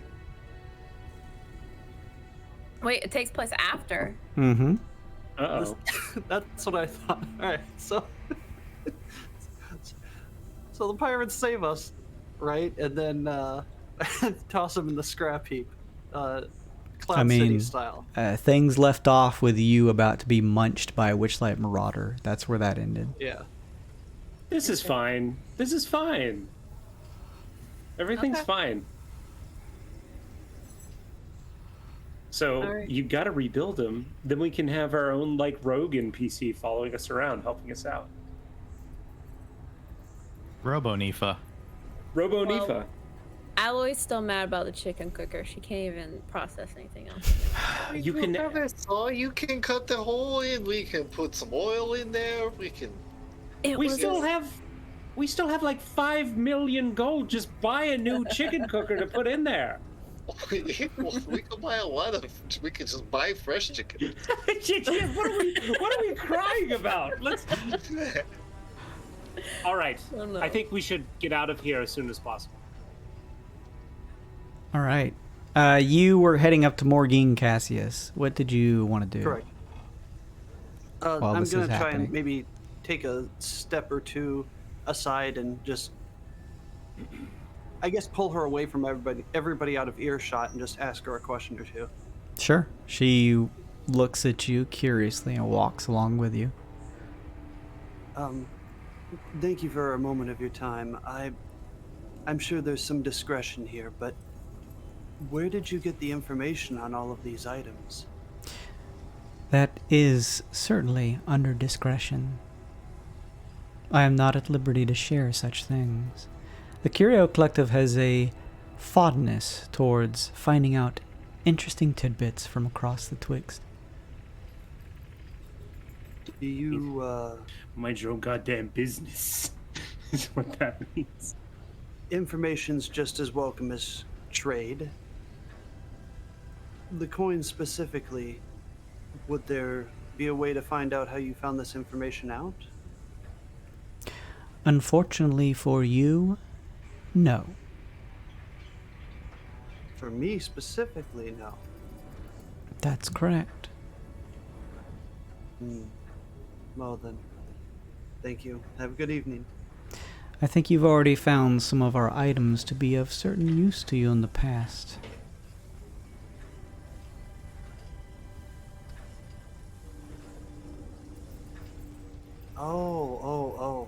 Oh, my apologies. I would have brought it here easily. Someone just should have told me earlier. Discretion and all. Well, my apologies. No apologies needed. I hope they provided some use.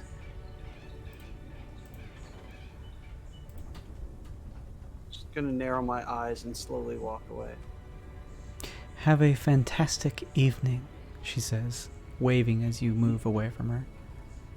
Of course, whatever's left of it.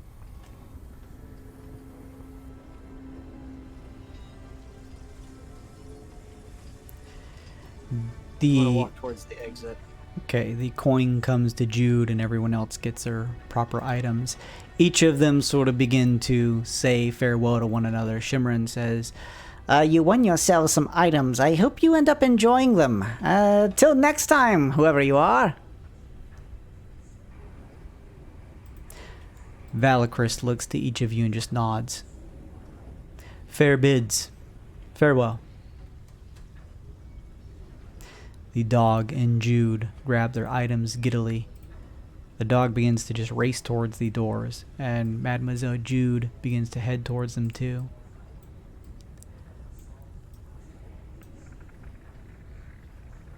What does the rest of you do? I think we should get out of here as soon as possible. So everybody exits?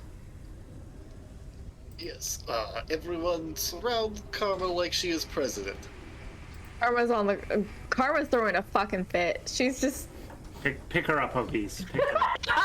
Karma's just lost 5 million gold for buying a piece of junk. I like to think she's just like catatonic right now. Like, She is. Come on, Karma. She's like dying. It still hasn't sunk into Obeez that was the whole point of the. Why you wake up, Karma? He keeps poking her. It was 5 million because I thought I was helping baby cat, and it's just a piece of garbage. It was always garbage, though, Karma. It wasn't to her. Karma, how much do you have left? How much gold? I don't want to talk about it. Actually, that's a good. We were talking as we're walking, I'm presuming. It's a good point. How much gold do we all have left from the pot, or do you need to do some calculations, Vip? We have I literally. 1,543,211 gold pieces left from the pot. That is not much. No, I'm sorry. I tried. And I believe that is mine, because I gave literally all of my money to this. Oh, no, I gave 2 million. I gave 2 million to Vip. Some of that's mine. Vip, what was the original tally of the money we submitted to the pot? I was working with 13 million in submissions. You didn't keep individual tallies like I asked you to. Karma had 2 million. Obeez gave 5 million. Monifa gave 1 million. Raphael, you gave 2 million. And Cassius gave me 3 million. Then it seems only fair, I suppose, that it does go back to Obeez. He's spent all his monies. I was gonna divide it up by percentages, but okay. Baby cat, you broke my heart. Allie's gonna take out her card and give Karma 52,000. No, I can't take it. Nope, don't. Keep your money, baby cat. No. I insist. She's just going to waste it again. You shut up, Raphael. You don't know me. It wasn't even cogwheel. You guys have been having this conversation and sort of just been nonchalantly passing by everyone else, Cassius along with everyone too, passing through the doors of the lower decks and waiting to find yourselves, pushing through the doors to find yourselves on the upper deck. However, as you look up, hearing the doors shut behind you, you find yourselves in the middle of the city streets, a number of patrons pushing past you. As you look behind you to see where the two doors were that you just exited through, you see a brick wall. I never want to go back there again. Well, that was interesting. Unless I'm stealing something. Take my 52,000. You can't take make me. No, you Just take can't it. make me. Don't argue with me, baby cat. Okay, I already took it out of my inventory, but I guess I'll put it back. Well, first things first, let's find somewhere safe, open this box, and destroy what's inside once and for all. Is that what we were supposed to do with it? Destroy it? If we destroy the verses, then they can't use them to complete the ritual. It's the best Oh. way to be certain. Should we go to Lomsendor? Actually, I'm not totally against that idea. She'll know how to absolutely trash something demonic. All right. To Loms then, everyone? The Loms. Everyone heads to Loms? Yeah. All right. I'm gonna look at the note real quick to see before we go where the location is at. Interestingly, the address is the same address as a patron here of Halcyon you have spoken to before. It is the address of Tindrin Pillars, the Satyrs. Little trickery.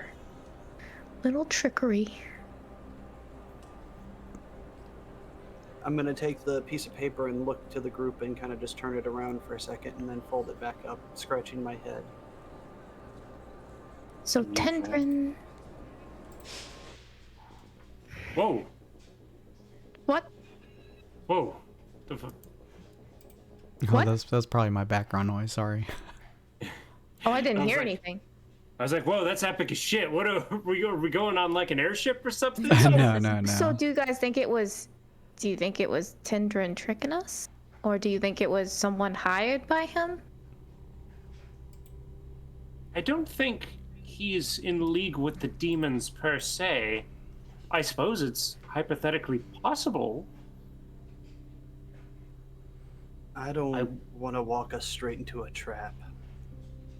One thing is for certain, we are going somewhere that has access to the infinite staircase.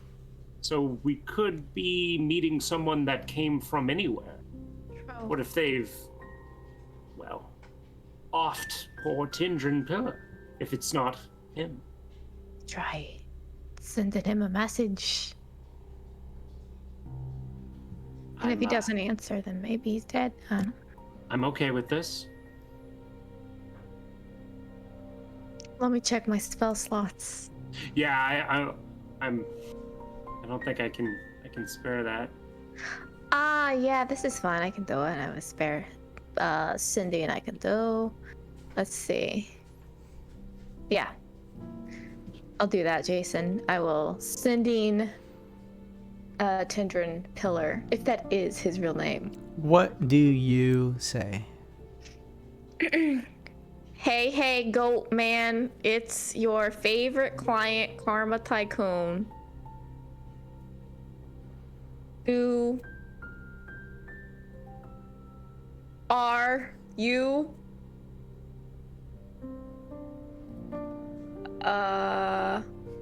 If he knows a Jude. Do you know Mademoiselle Jude? Is that it? And don't forget to... That's it. You hear back in your mind, don't know Mademoiselle Jude, but she has arrived to see you. Oh, that's Oh. weird. Interesting. Maybe like a neutral ground. She's trying to do like a neutral ground kind of thing. You know who knows about the staircase? Are the demons. Yes, I suspected as much. I have a very, very strong suspicion that she is a demon. So let's go to Lom's first and destroy this box, then go over to... Absolutely. Jason, can you remind me how long we have until this ritual that they're supposed to do? You look up in the sky as you have reached the Lux area, making your way towards Lom's. You can now see,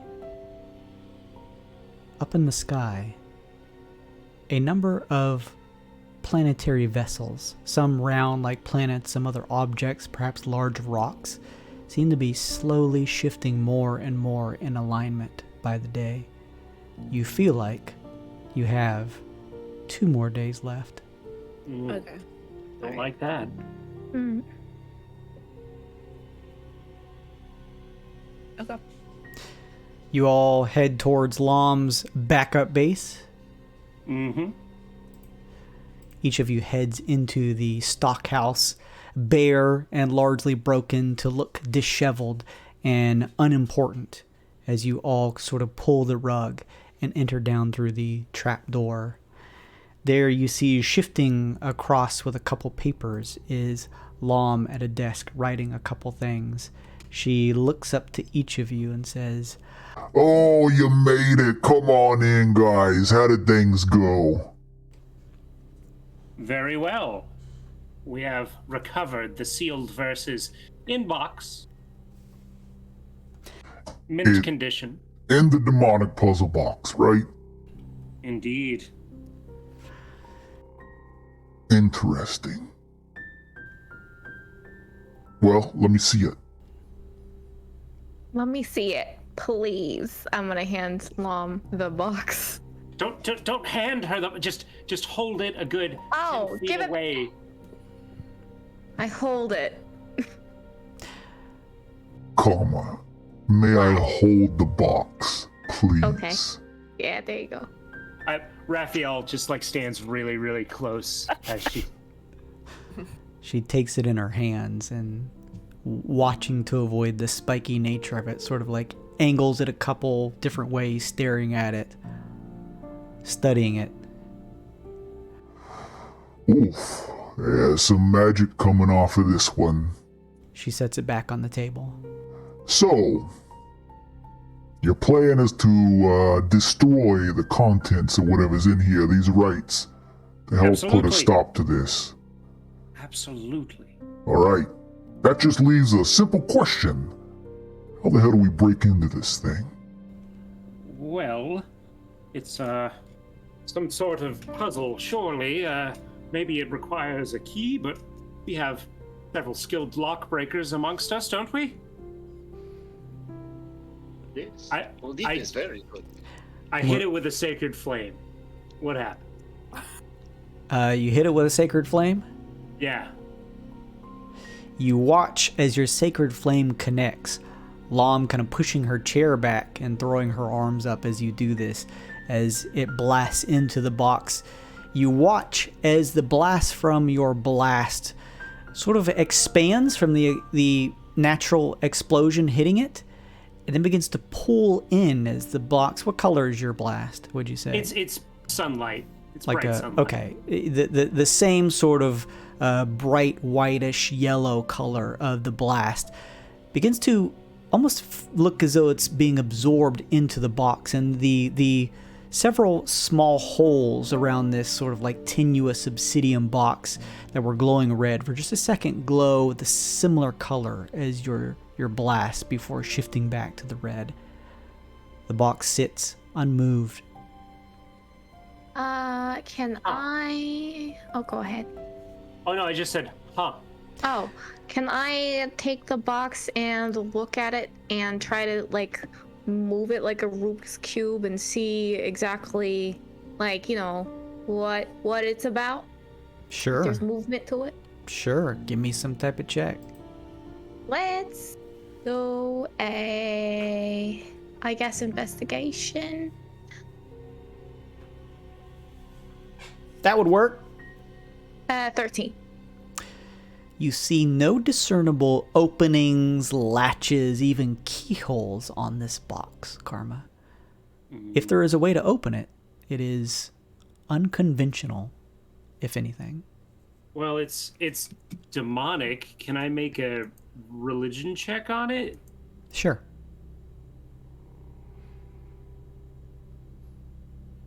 $24. With a 24 religion check, Raphael, you are not a stranger to demonic puzzle boxes, although many of them typically hold various paraphernalia regarding maybe actual scrolls to bind souls and other tenuous and important documents amongst the denizens of the abyss. Most of them typically unlock in sort of a mechanical fashion. There's a certain amount of physical interaction that can open it. However, with your religion check, this one seems to not open by any conventional means. In fact, with that high check of 24, you get the sense that this one probably opens from just the nature of how you've seen a few of them before, by some type of verbal code or phrase. Oh, we need a password. Damn it. Lom looks on and says, "You didn't happen to maybe bid on that, did you?" No. Alright, guys. I'm just gonna say this. I have a curio that destroys metal objects. Oh my god. And I'm fairly sure that this box is metal. However, I don't want to like break the game or anything for this, so I don't know. Break the game. Break the game. I'm just putting it out there. I think it's worth a try. What's the worst that could happen? Ace, What's that? you have any thoughts? The material of this puzzle box is interesting to say the least.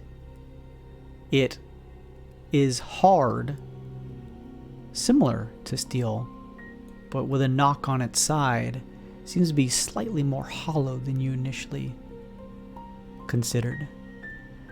This may be steel? You're unsure without a check. I'll go ahead and check it. Sure. Crit Oh my god. 29. This is not steel. In fact, a hardened mass of black bone that makes up the structure of the box. Well, it's like Satan boned. Yes, it is metal in the sense that it is made from hell, but not actual metal. Oh, fuck. A password. How are we going to get a password for this? Got 6 fingers. You watch the box, Karma. The cat's still left alive. Nothing happens. I'm gonna say Six an fingers. abyss. Bissel, maybe? Try the Bissel. I don't know Bissel. I only know Infernal. Same. Like that I was speak Abyssal. What do you need? 6 fingers. Yeah, it says this in a kind of distraught, deep, bellowing voice. As he finishes, nothing happens. Sorry, lunch repeating on me. Carry on. Did you do it with the telepathy? Do you know the telepathies? No. And I try to message the box what Vip said. Repeat what Vip said. Sure. Give me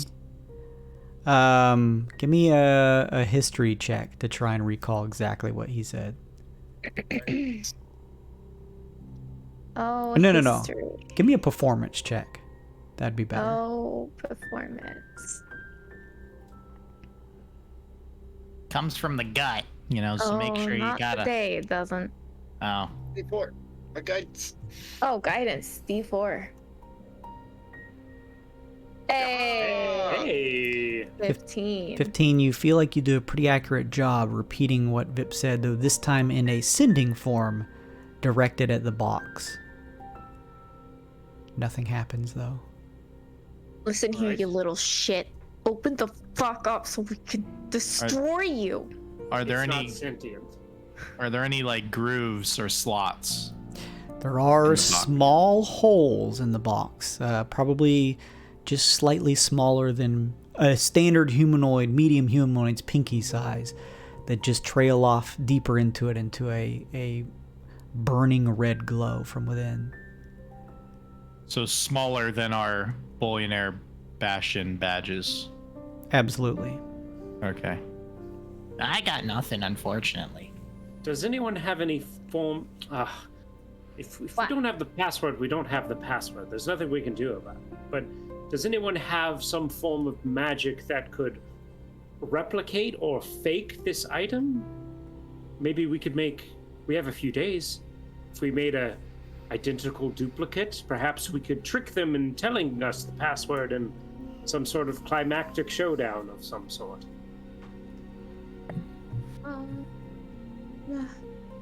Let me look at my spell list here. Admittedly, Raphael doesn't have that bad of an idea if any of you have some arcane resources.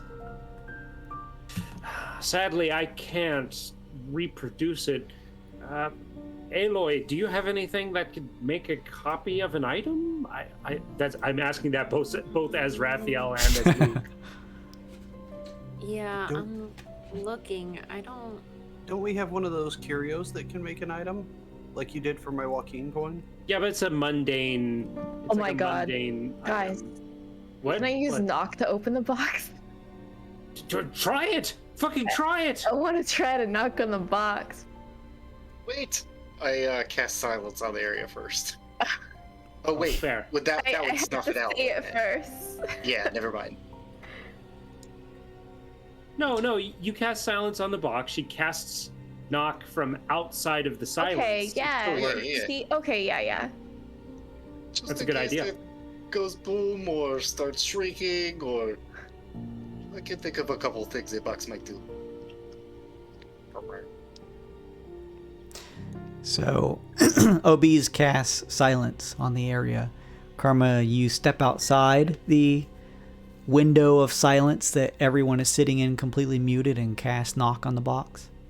Yeah. At first, I say Raphael sucks, and then he can't hear me, so I guess.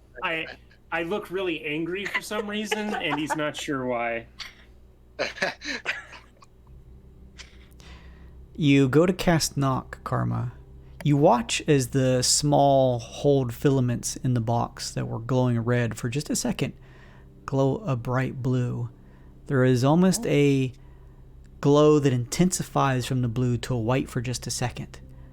In Obeez, you feel some innervation, some pulling energy from a direction you can't tell. Sound enters the room again, and your silence spelled Obeez is dispelled.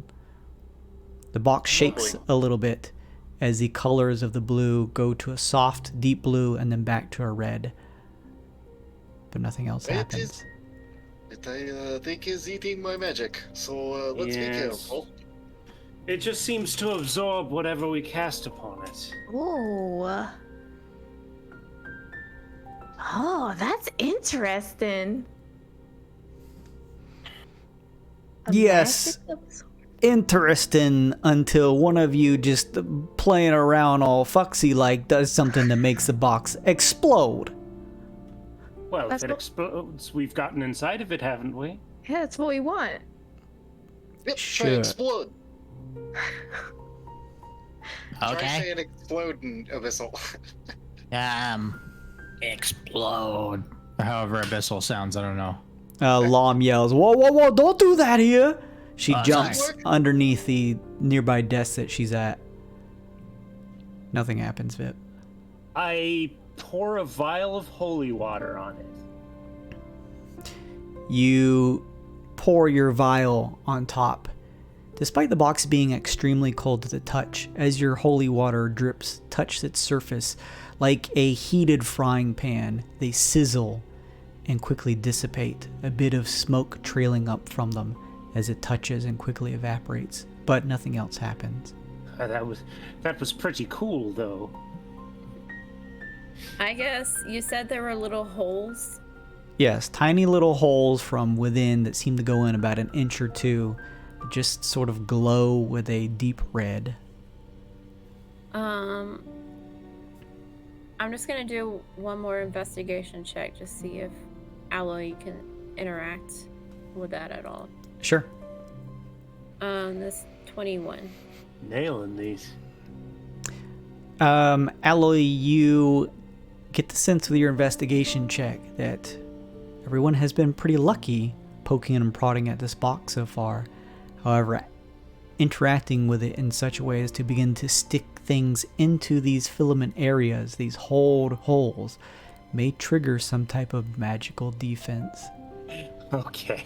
Maybe we need to start plugging these holes. What do you think, Sally? Yeah, Alloy's. She's gonna tell everybody that, and she's not gonna mess with it. Okay. Yeah. You know, what about taking it to like an anti-magic place, like the arbitration chamber? That's not a bad idea. Of course, we couldn't cast anything further on it. No, well, we could Like- try to smash the shit out of it. I don't see the harm. Why not? We need to arbitrate soon anyway, don't we? Mm-hmm. Don't we? Don't, right? Isn't that correct? I think so. Okay. Even though, pity. We'll just throw it at the sheen and absorb all the evil magic that's inside of the sheen right into the box. Not exactly sure you want to take the box that contains the rituals necessary for the... never mind. Look, can you guys make a copy of this thing, perhaps? I think we should be able to manage it. We have enough folks here that are skilled with metalcraft and forgery. Certainly, we'd all be able to band together and try something like that. If I think that it's our best option, frankly. for anything else, as you said, a decoy measure, should we not be able to crack this thing in time? Well, I mean, at worst, we are all stinking rich and we can probably buy some. True.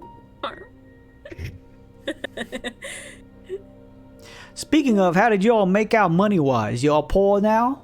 You got some cash still on you? I will post again, just in case you didn't write it down.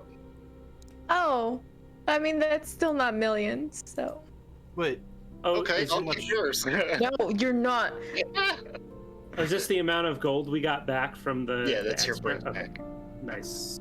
I'm glad you posted it again. You're welcome. I do feel better about this. Were you going to say something, Cassius? Cassius? Yes, yes. I think he's Cassius? typing sorry, no, something I else. was trying to add the money back in. I didn't see it Okay. the first time. Jason, if you will allow me, Alloy's gonna start to tinker on Cogman, Sure. just like every chance she gets, Okay. you know. You begin to slowly begin to it looks like it's gonna need a pretty deep cleansing. You don't want to put this thing together with all of the time that it has been in whatever this decommissioned state is. Ella, you remember actually this Cogman here, he's was a little trouble for you at first, and you actually remember at the end of everything, before decommissioning him, you decided to sell him off to a pretty wealthy family that lived on, at least had an estate on Halcyon, although they lived in multiple places. Interesting then to find him back here on Halcyon. She might even throw mending on him. Okay. You begin to clean off some of the pieces, casting a couple mending spells to sort of fix some of the broken sort of shrapnel pieces around him that seems to have just been torn asunder by what looks like some large gash of something. Something just tore him apart, but it's difficult to tell what. And you just kind of continue to fix as this all happens. Okay. Okay. So, any other ideas, or shall we try to use the deceptive approach? Get them to say the passcode aloud. get who to say the password out loud?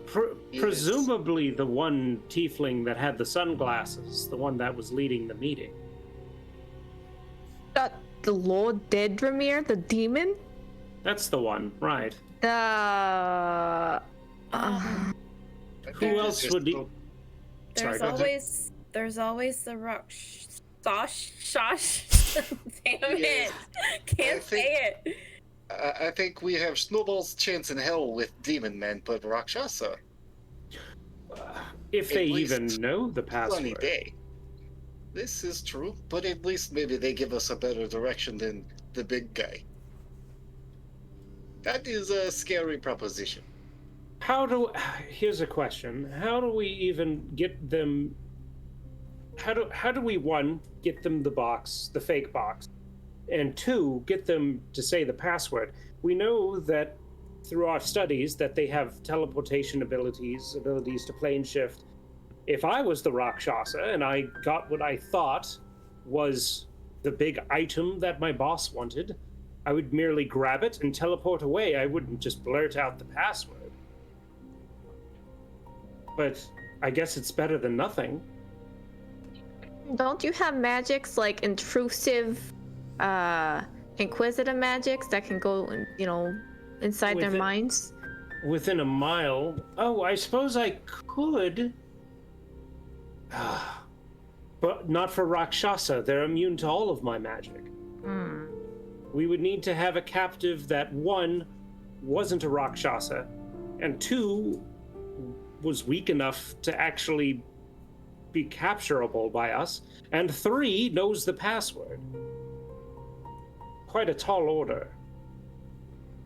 I think, personally, we make a duplicate box and we go all in. We simply try to get the big bad, Lord Dedramir, to say it. He'd know it for certain. I think Lord Dedramir knows who we are. I don't think that we were... I don't know. Something seems off about that guy. No, I mean, I know. I'm saying in our final assault to stop the Sheen, I'm certain we will run across Lord Dedramir. After all, he's part of this ritual of vile coupling. You want to go into the Sheen with this box still in commission? I mean, I don't see any other option.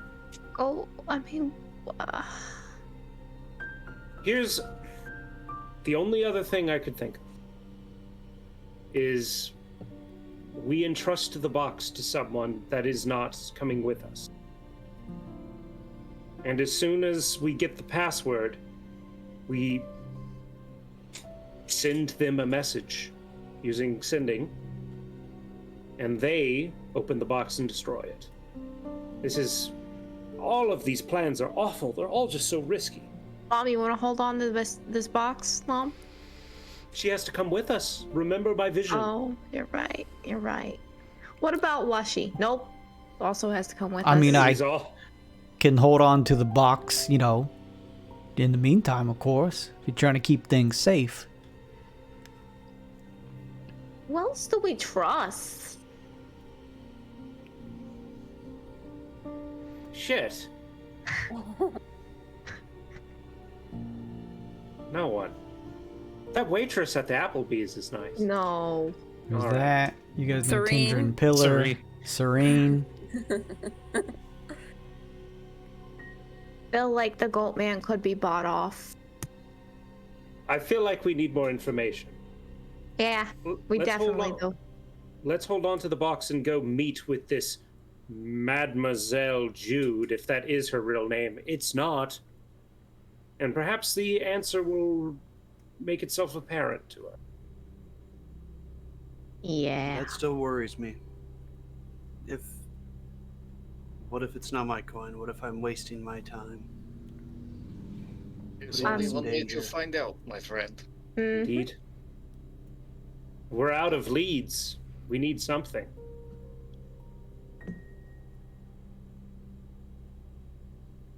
What's that saying? The only shot you don't take is the one you miss. How does that go?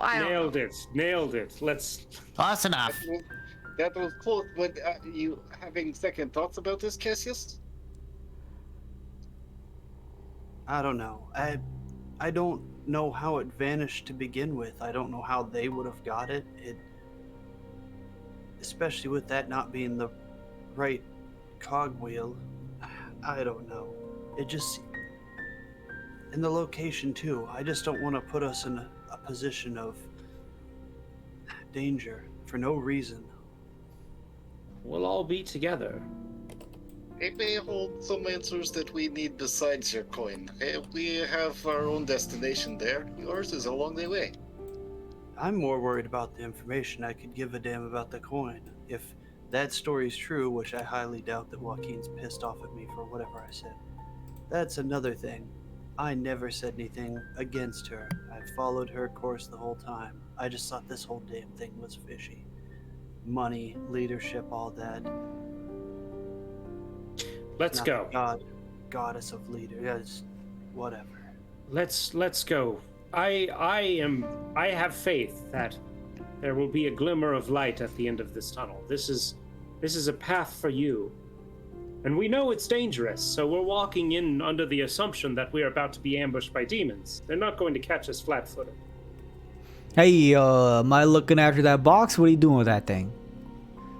Insight check. Sure.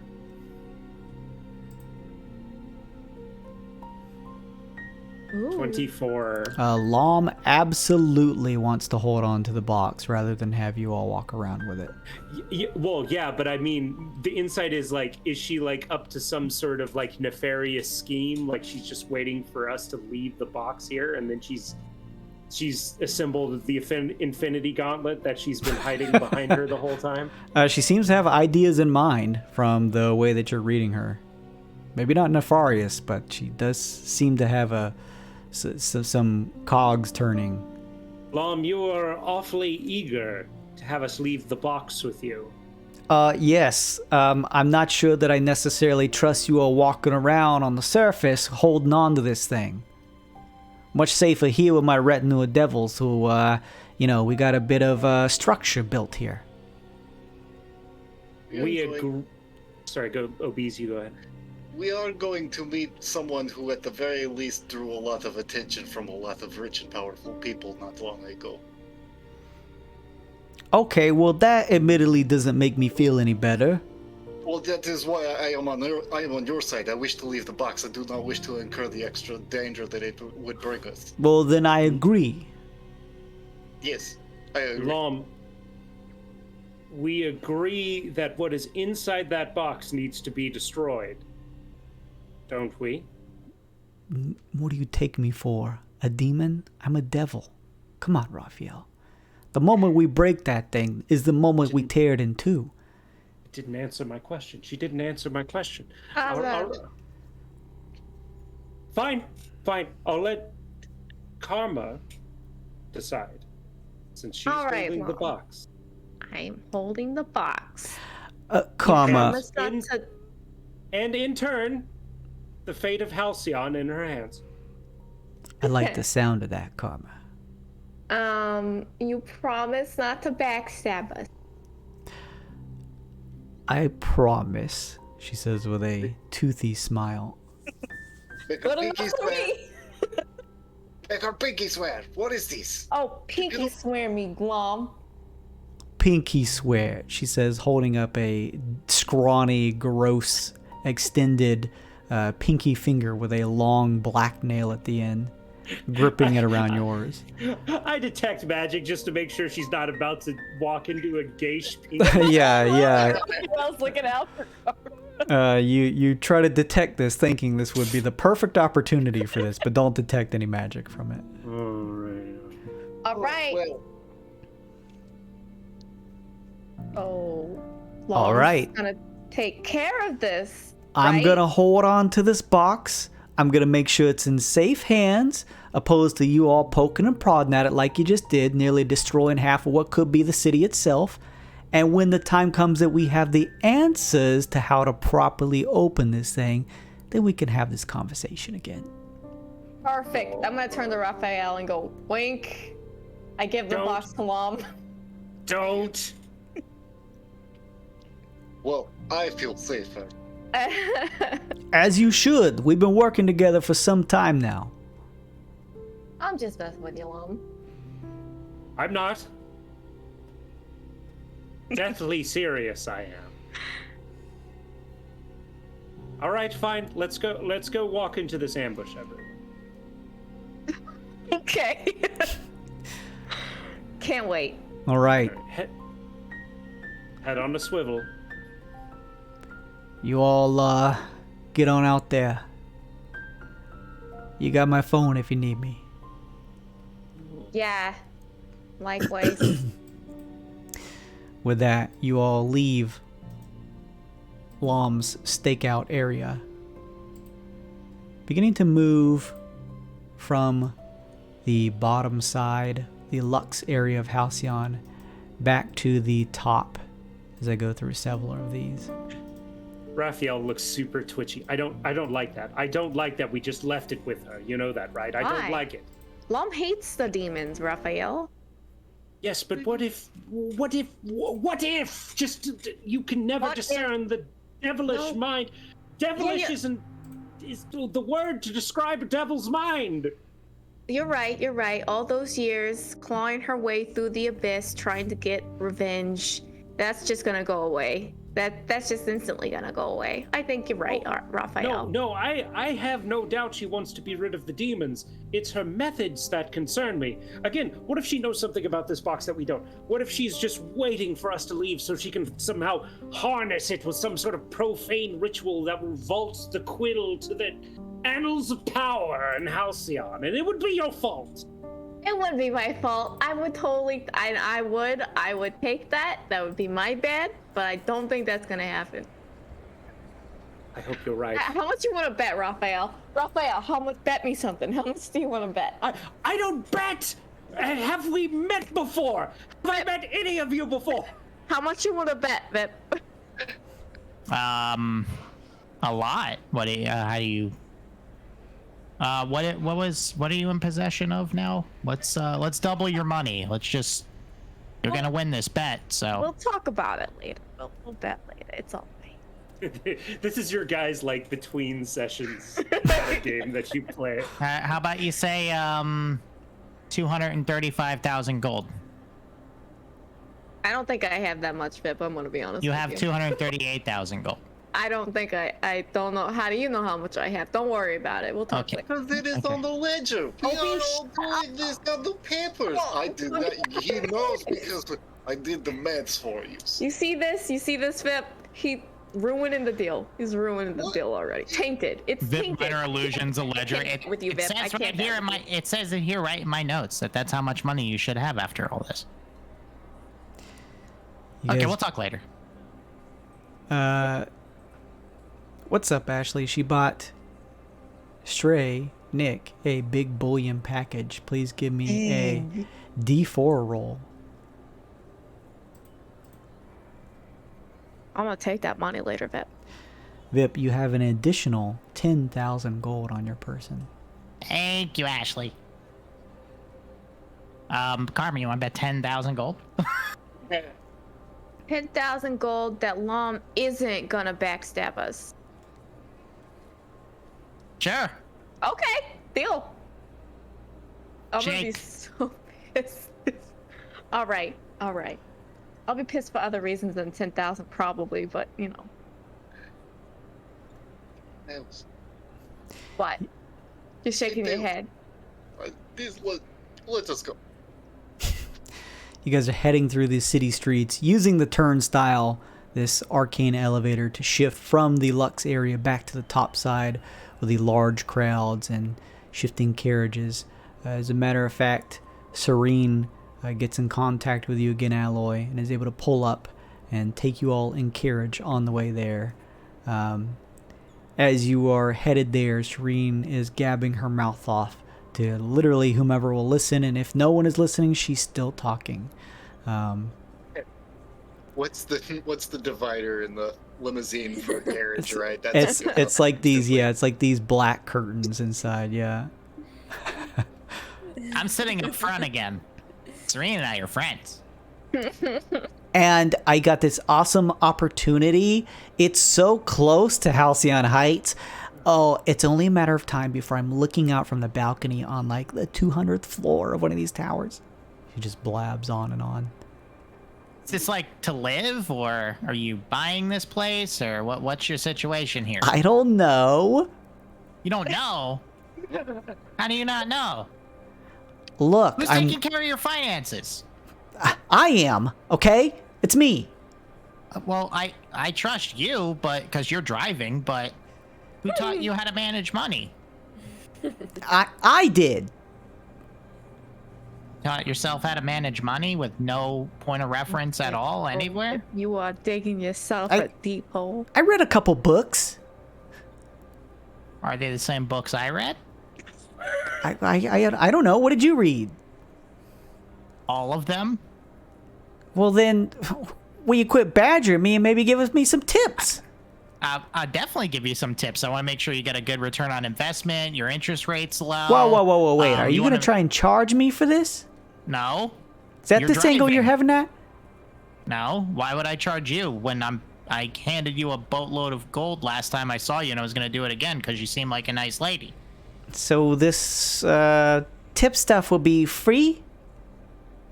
That is what a gratuity is. Yes, a tip is free. It's extra.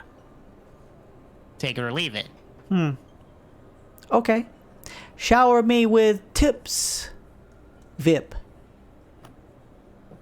Well, for starters, who did you go to get this deal on a 200-story high rise in the sky?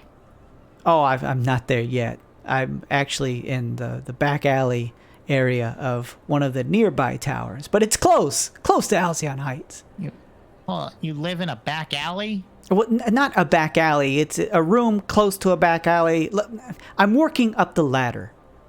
Well, I appreciate that. I worked up a lot of ladders too. I just want to make sure you're taken care of and you're getting money back for the money you're spending. If you keep feeding me the kind of money you are, I am gonna be good to go. Okay. That worries me, but I like your spirit. You gotta have spirit here in Halcyon. That's how you get everywhere. I agree.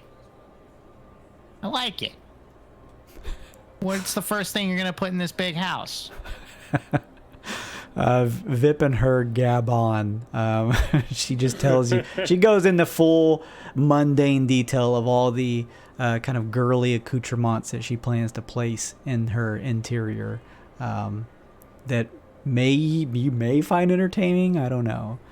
He'd totally be into it. Yeah, she never stops talking. That's perfect. There's something alluring about this Vip. As you guys continue, finally, she stops the horses as you all reach the summer home, if you will, of Tindrin Pillar, passing through the Auroras, passing this archway, entering into a nearby residential district. Okay, everyone's here. This is a place. Wonderful. Vip will hand her 100 gold with his business card attached to it, and Woo! She yells. right in pixie dust on the back of it. Return on investment. ROI. Atta girl. How's that tattoo, by the way? Oh, get it covered up yet? No. Well, here's an extra 100. Work on it. Add to the tattoo. Of course, she says. All right, you are your best investment. Remember that. I'll see you later. YA, she continues as you guys get off the carriage. Everyone begins to head over to the front door of Tindrin Pillars. Someone knocks, and eventually it opens.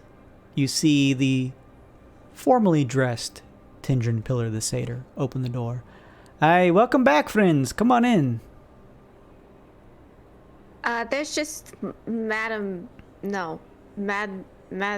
Jude's in there, right? Just Jude? Yes. You messaged me earlier about Jude being here. She's here. Okay. There's no others with her? Should there be? Nope. Karma walks on in. I'm gonna cast invisibility on myself outside and walk in a few paces back from everyone. Sure. It stops you and then gives you see invisibility too. Wow. Nice. Everyone enters? Mm-hmm. As you all enter inside,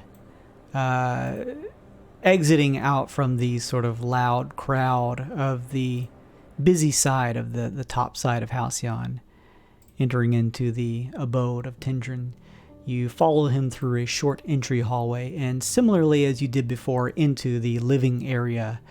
Outspread on the couch, Tindrin says, "Oh, of course he would. Sorry, everyone," he says, pointing a hand. "He's a trickster." And as you all turn, you see, kicking back in the couch, Lord Daedramir. Huh. Huh. That's... Wait, Huh. so did Tindrin lie to us, or he didn't know he was there? Or do I need to do a check? Tindrin seems to make it sound like he did not expect this to be Lord Daedramir, Okay. but seems to know him. I'm gonna go straight over to him and extend a hand to shake his hand. He says, Hello, everyone. and steps up and shakes your hand. Cassius, I'd say nice to meet you, but we've known about each other for some time. Correct. A pleasure. Formally, that is. Of course. Now, please, sit.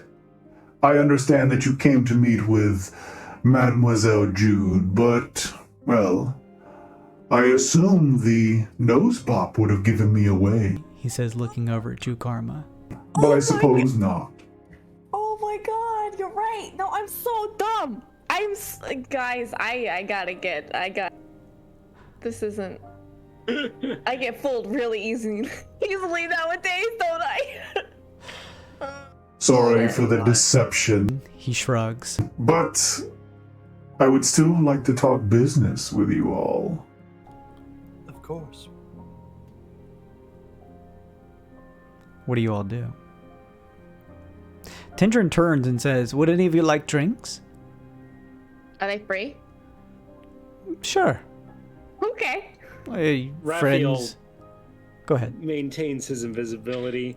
I don't see any invisible folks in this room from the sea invisibility that Obeez gave me, do I? You do not. Okay. Tindrin So, says, I'll grab some drinks. Seems like you have history, he says, and he walks towards the kitchen area. Daedramir looks on. So, let's have a conversation.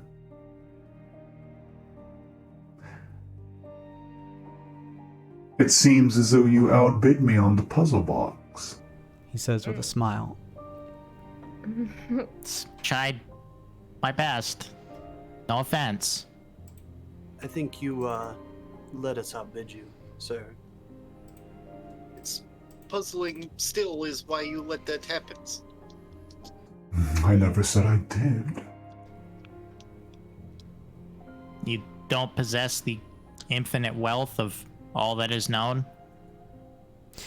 The guild has quite the coffers, this is true.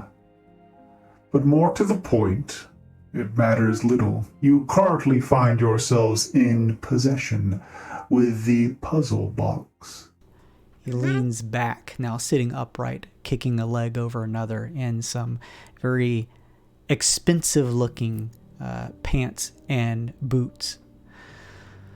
So, tell me, what do you plan to do with this puzzle box? I have been needing a bread box for a long time, and I quite found the design quite fetchy. to do anything with it, we need a password. So if you would be so kind, could you please just go ahead and pass? That'd be great. You'd be such a help. Reddit's getting stale without the passwords. I have. So as Karma says that, is there a point somewhere in the room within 30 feet of Lord Daedramir? Sure. It's a relatively where I could, open living room. Is there like a bookshelf or maybe like a banister I could hide behind and be relatively hidden while still in line of sight of him? There's several couches, chairs. There's a bookcase or two that's somewhat thick enough, probably. I'll tell you my goal is I want to cast another spell, but if I do, it's going to take my invisibility away. Sure. So sure. I want to go to a place to where it's not just Raphael like hiding behind a table and you can still see his big fucking hat from behind it. You know? Yeah. I would say you could make a stealth check at advantage if you wanted to sort of get set up before you cast anything. Yeah, I'll do that. Ooh. 19. Okay. You feel particularly well situated, as you mentioned, behind one of the bookcase. It's sort of far enough away where if you come out of invisibility, you're not sort of just hiding behind a couch in plain view, but you're also close enough to be able to cast this. All right, as Karma's asking about this stuff and specifically mentioning password, I wanna cast Detect Thoughts. Yeah. It's my last second level spell slot. So at first I'm only gonna get the surface level thoughts, but later on I might try to probe a little deeper. I got this for like a full 60 seconds, so I'm gonna wait and see if I can get an opportunity. Okay. Surface level thoughts at the beginning. He doesn't have to make a check or anything like that. Sure. You go to pull the surface level thoughts out of Lord Daedramir's mind using this spell, but detect nothing. Oh darn! He's protected from. He's probably got non-detection on him, like we did. Like, I mean, if we can do it, I'm sure he could. That makes sense. All right, that's fine. I'll still, just in case it was a fluke, I'll just keep the detect thoughts on him. The whole Sure. Anyway, in scene. Continue with what Karma was saying. What were you saying, Karma? Lord Daedramir, could you be so kind as to pass along the password? Oh, yes. Tindrin turns the corner with a platter of some shot glasses and hands them out to everyone. There we are. Whoops, there we are, he says, not in Lord Daedramir's voice, handing out to each of you. He hands one to Lord Daedramir, who nods and takes a sip. The sound of the ice cubes clack in the glass. Oh, you wish to know the password that you want me to tell you so that you could destroy everything I've set up? Oh, it's just part of the conversation we're having. Actually, that would be really helpful if you just gave it to us. Then let us take the conversation in this direction. Your intentions are to, destroy the unholy rites contained within the puzzle box, and then do what? Imagine gloat for a while.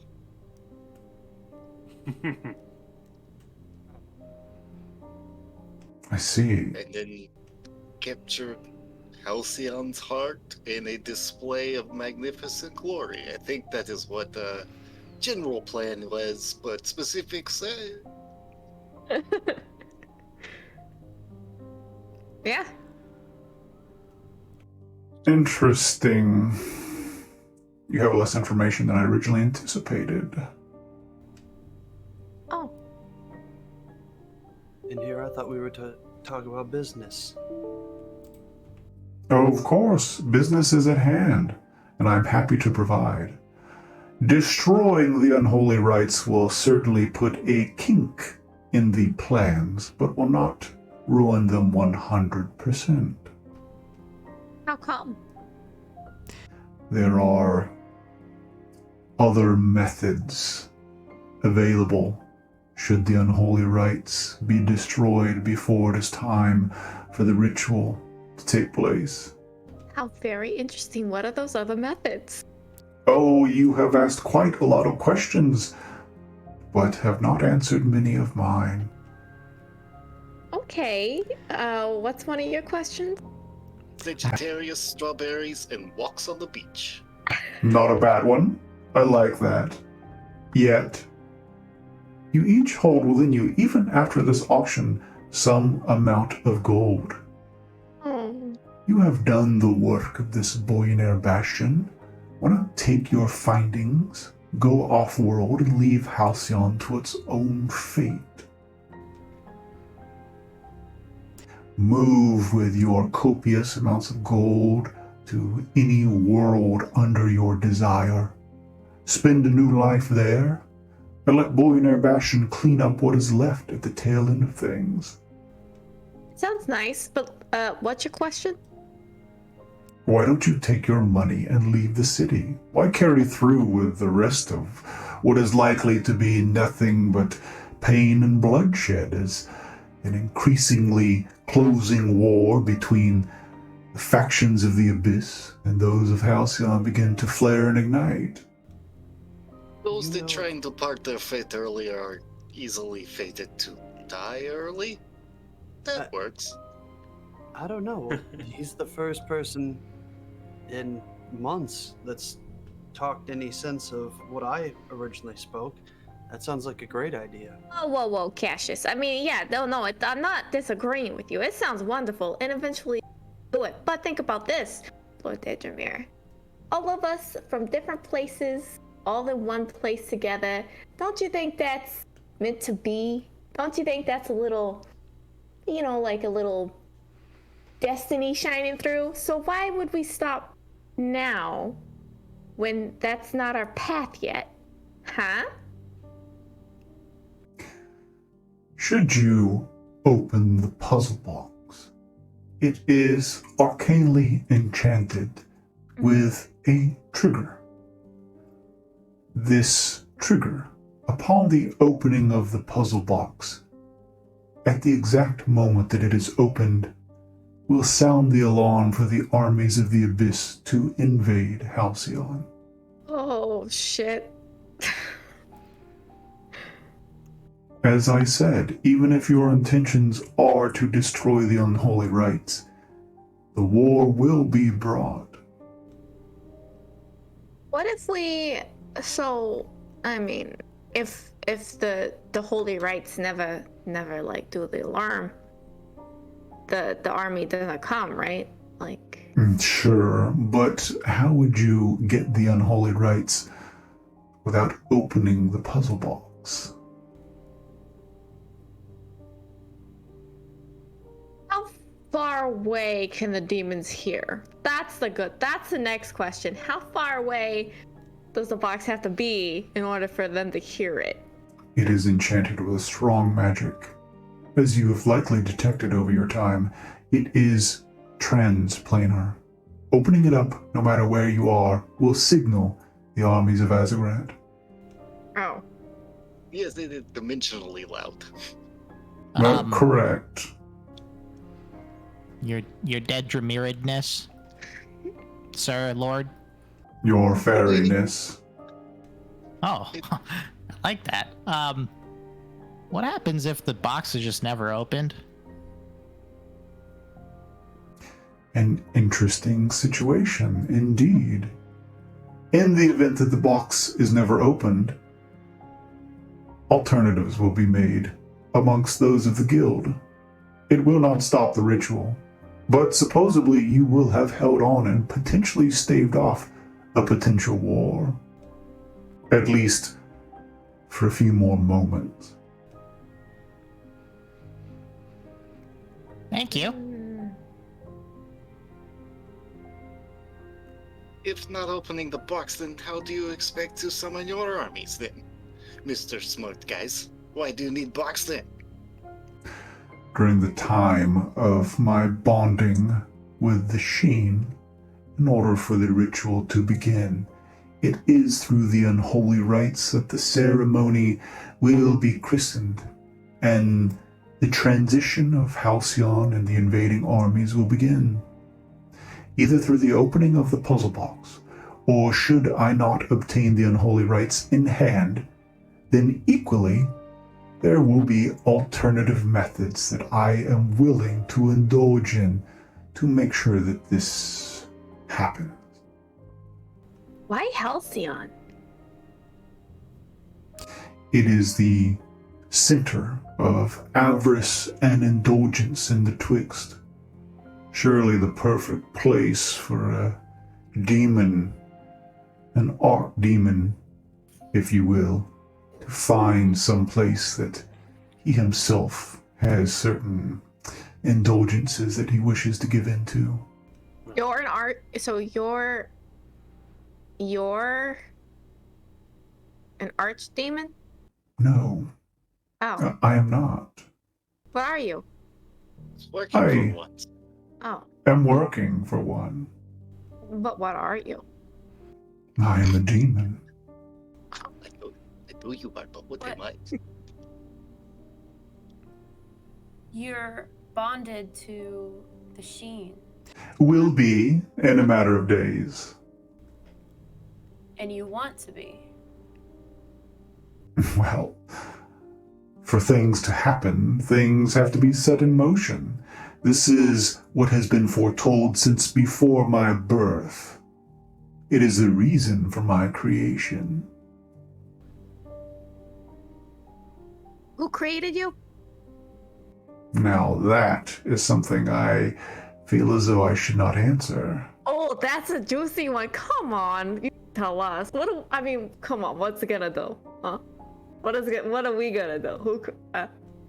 Let's just say I'm not a archdemon, but I'm close.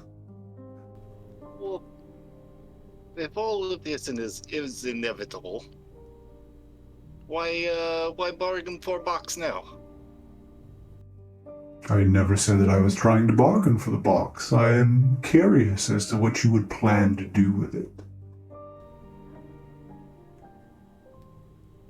You have this information in hand. Now that you do, I am curious as to how you would follow through with your plans. And equally curious why you would not simply just leave with a fortune on your hands. I'm curious why I asked to meet you here, and you haven't discussed the pretense of our deal from before. Where's the coin? Oh, right. He reaches into his vestments and pulls out a very similar coin on a necklace. It's yours. He says, tossing it over to you. What a swell guy. I feel it. Does it feel like mine? Feels like yours, although it wasn't exactly different from most other Joaquin coins. I try to use it as a spell focus and see if I can cast just like minor illusion or any other mundane spell. It works. Now, how did you get this? How did it just appear there? Who stole it? Can I offer you a retcon that we can get something out of your test? Can you message him? See if he can penetrate him? When you test your spell focus, try and message him. Because we're trying to figure out if he's got like some protection on him. Oh, I can't cast message. I can only write my book in message. Okay. I think it's pretty clear if I haven't picked up anything at this point that he's got some form of non-detection It's just spell on him. blank. You're not even drawing any picture of a thought from him, unfortunately.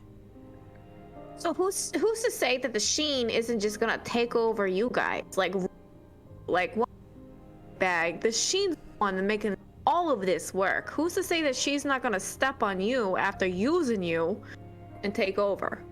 It is our bond that requires everything to work. She has no choice in the matter. That's what you think, right? I mean, it's the Sheen. Are you sure? Are you 100% certain that this thing that's been controlling Halcyon is just gonna give Halcyon to you? The Sheen Karma will be my queen. Mm-hmm. They gonna fuck. As to your question, Cassius, I am not affiliated with the Curio Collective. An interesting bunch, to be sure, but I have no idea where they got that.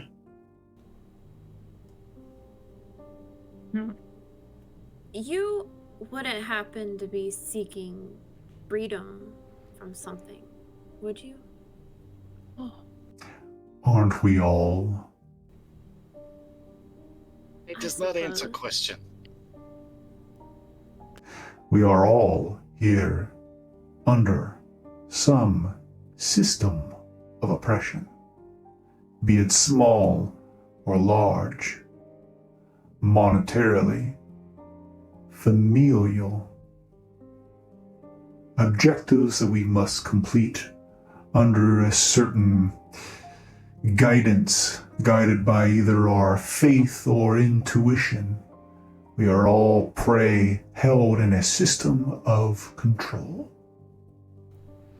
Who is controlling you? The archdemon that he is serving, or he is. Oh. Although, to be fair, I have quite a large leash. I forget, what did you call him again? The No, archdemon? I didn't. I didn't? Is this I'm saying right? I didn't? That's I not do the not name. recognize this name. This does not sound like name. That is good. Are you under some sort of spell that you can't talk about it, or are you just being shy? Oh dear, please. No spell could put me under such situations. No, I just don't prefer to reveal it to you all yet. What would you do with such information? Exactly, so tell us. Like this stop? I mean, nothing.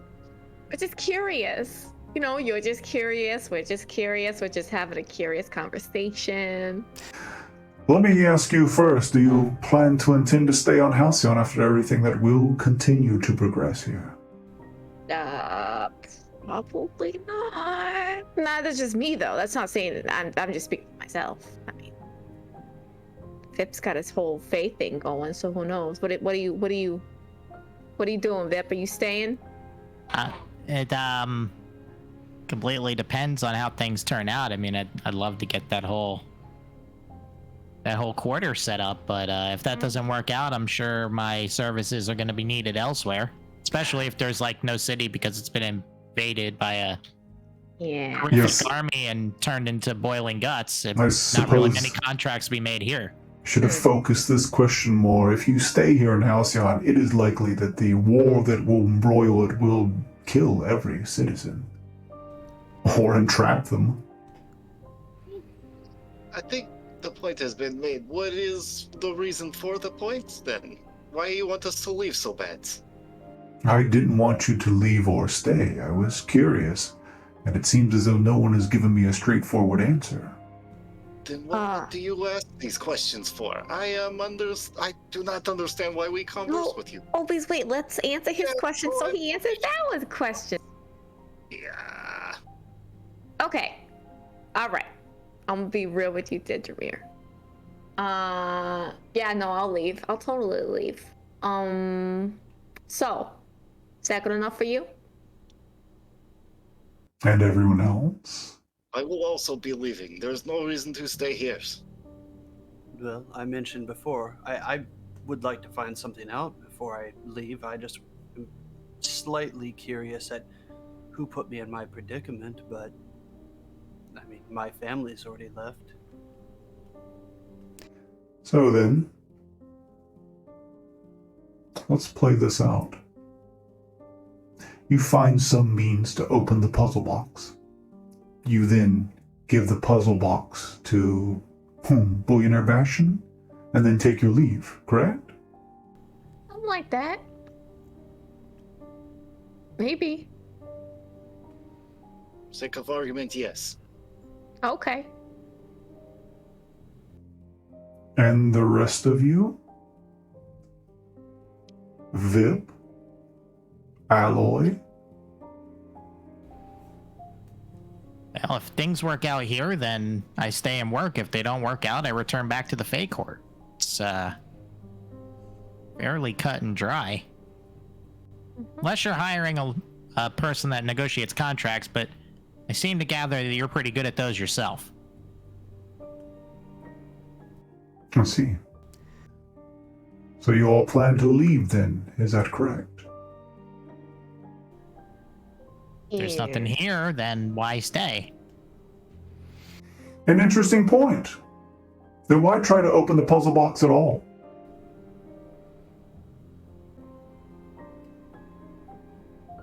I'm gonna look at Raphael.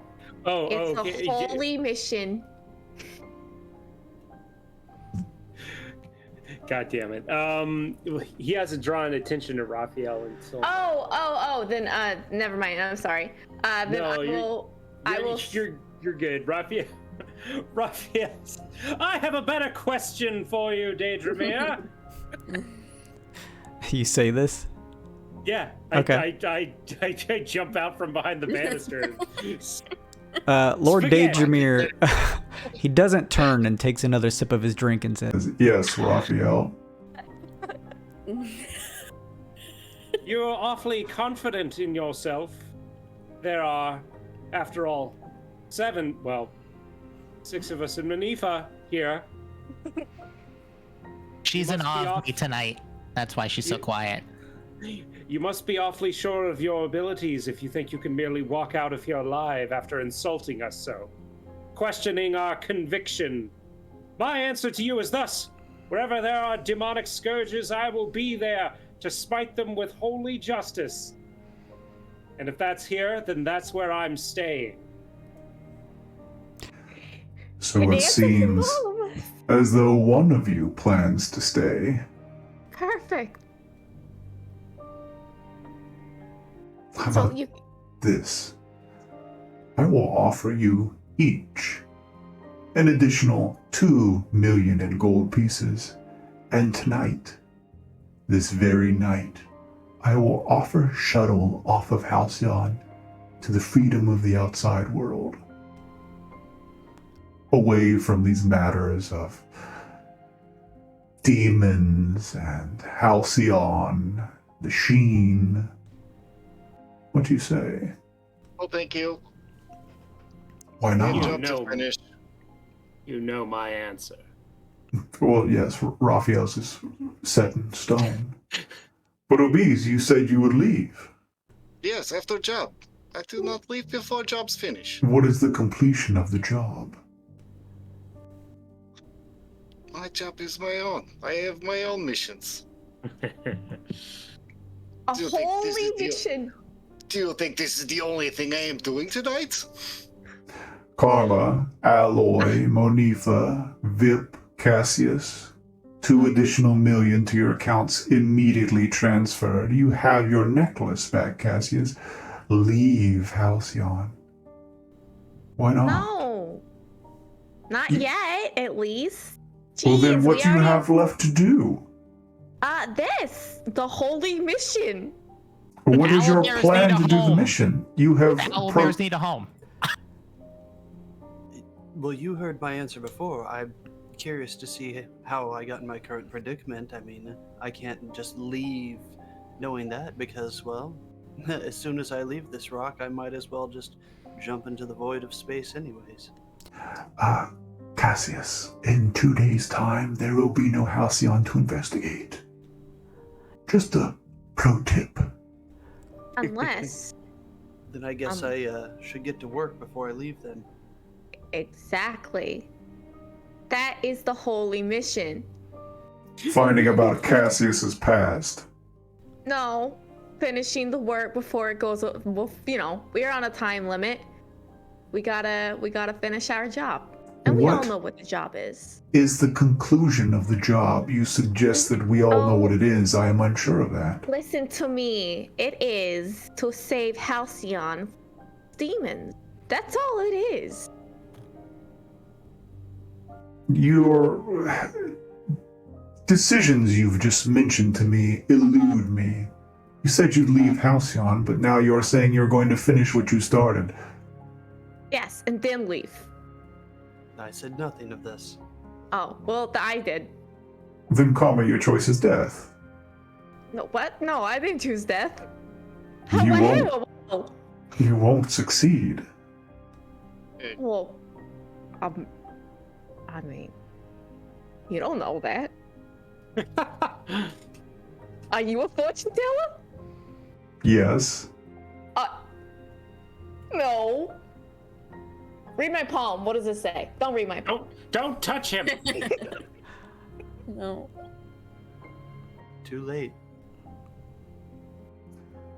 Seems you all have a varying degree of, let's just say, intertwined yet confusing answers for what you plan to do. I've stated. What's so confusing about it? And you, Alloy, you plan to leave? Yes. When would that happen? Oh, jeez, I'd prefer to go right now. Well, then you would take my 2 million. No. Then Because I assume that you're gonna kill people? Enslave them? well, I will be inside of the sun. Whatever happens to Halcyon would be the armies of the abyss. Well, that sounds pretty bad. I don't To think any you. of us are okay with just leaving. It seems like a number of you had planned to leave. Or are you Yes. suggesting that you would stay and pitch your lives in a faulty attempt to try and save Halcyon?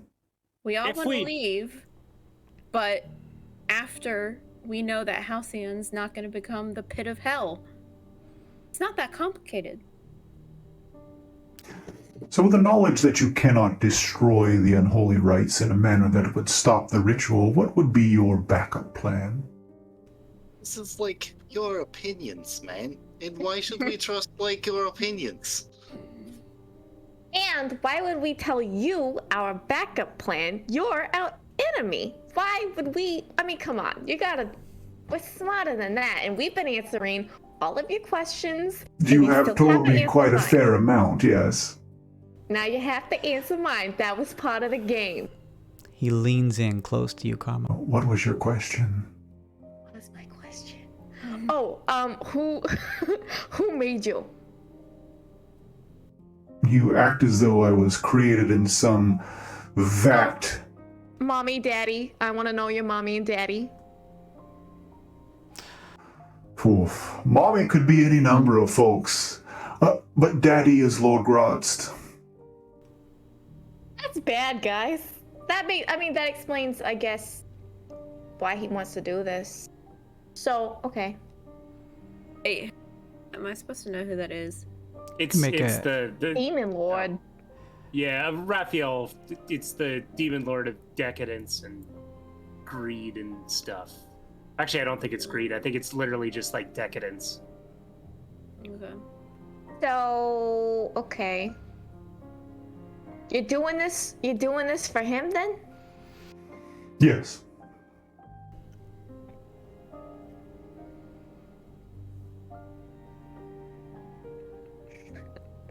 Well, Okay. wasting our time. Why don't we just simply cut him down right here on the couch? No. Tindrin holds up a hand from his chair and says, Look, I understand this seems like a tense conversation, but there will be no bloodshed in my home. Oh, that's nice. We'll pay for the reupholstery. He is a client, just as many others are. I mean, They're neutrals. How do they get their hearts filled with such neutrality? you have access. Well, do you know? Never mind. Okay, I don't know if he knows.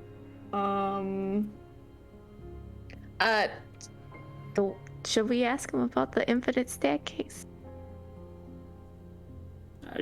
I mean, I guess I don't see the harm in it. You have access to the staircase. Why do you still choose Halcyon? I mean, you could for else for decadence. I have been assigned a mission and I plan to see it to fruition. What would change your mind? We could pay you $2 million to just fuck off tonight. Yeah, name your price. No, unfortunately, Oh, that's okay. not the case. And you do understand. And we all agree we are under a system of control that compels us to do what we're assigned to do. So you willingly want to do this. That's what you're saying. You willingly want to do this. How about, to make things interesting, I tell you the phrase that would open the puzzle box? Okay, no. We already decided that's a bad idea. Tell us, fiend. I will hear it with my holy ears. Yes, okay. Tell us. You know, just in case it's a spell, I'm gonna cover my ears. I'm not giving you anything, but you can tell us. You think it doesn't matter, right? So tell us away. I'm gonna start casting counter charm, or not counter charm. Counter charm. I'm interested to see what you would do with such information. A phrase that will unlock the puzzle box, and it must be said in Abyssal, is gold is their god. Gold is their grave. That's poetic. I actually like that. That's biblical. Gold is what it says in their underwear. I don't often compliment fiends, but that's very nice. Could I take a history check to see if, or a religion check to see if that was part of Joaquin at all? Sure. Sure. I will give him advantage on that because Oh. I'm also trained in religion. We're getting close to wrapping up.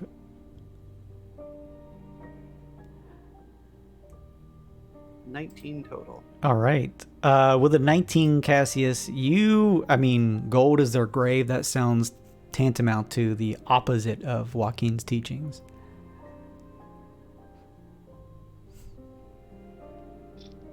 Just curious. Well, there you go. Sounds very sheeny. Well, then, we have all chips now, so we are going to go.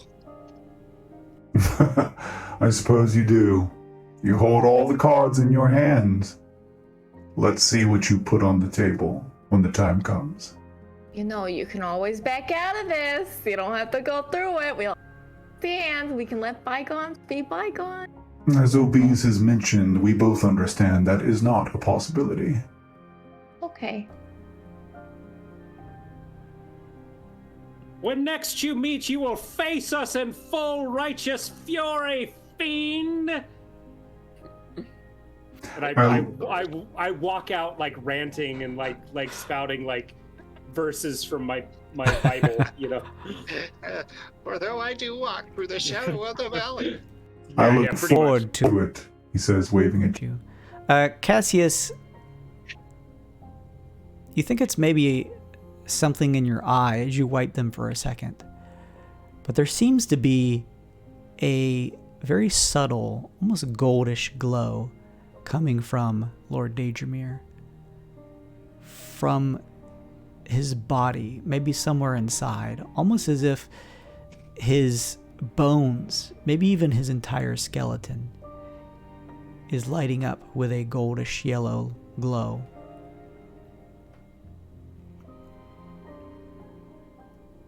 I was actually just about to hand him an extra set of dice I had. The same thing I did with the Lord Puss in Boots or whatever his name, Glamour Puss. I'm going to go to hand him a set of dice and they just glare and stare at him for a moment. What are these for? A return gift for returning my coin.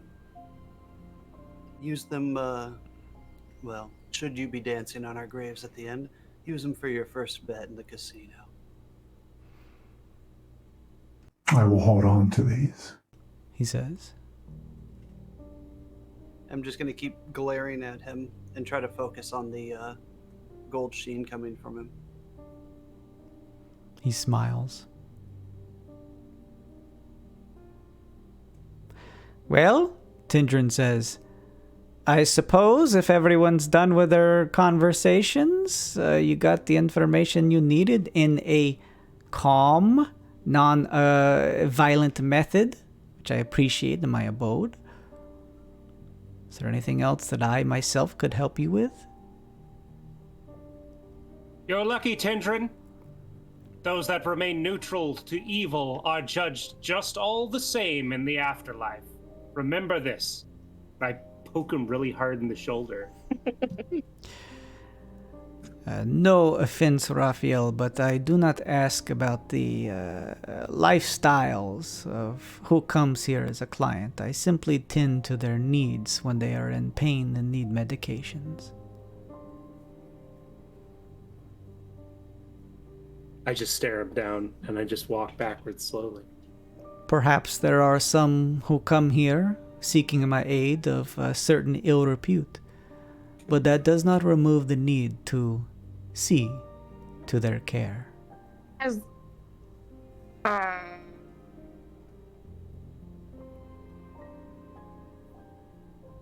You broke up, didn't hear any of that. I stopped. Oh. Yeah, I didn't ask anything. I was gonna, but I stopped. Okay. Does everyone leave Tendrin Pillars? Anything else? I think we're good. Raphael, you want any more ether or anything? No, I need my mind sharp and crisp for the final showdown.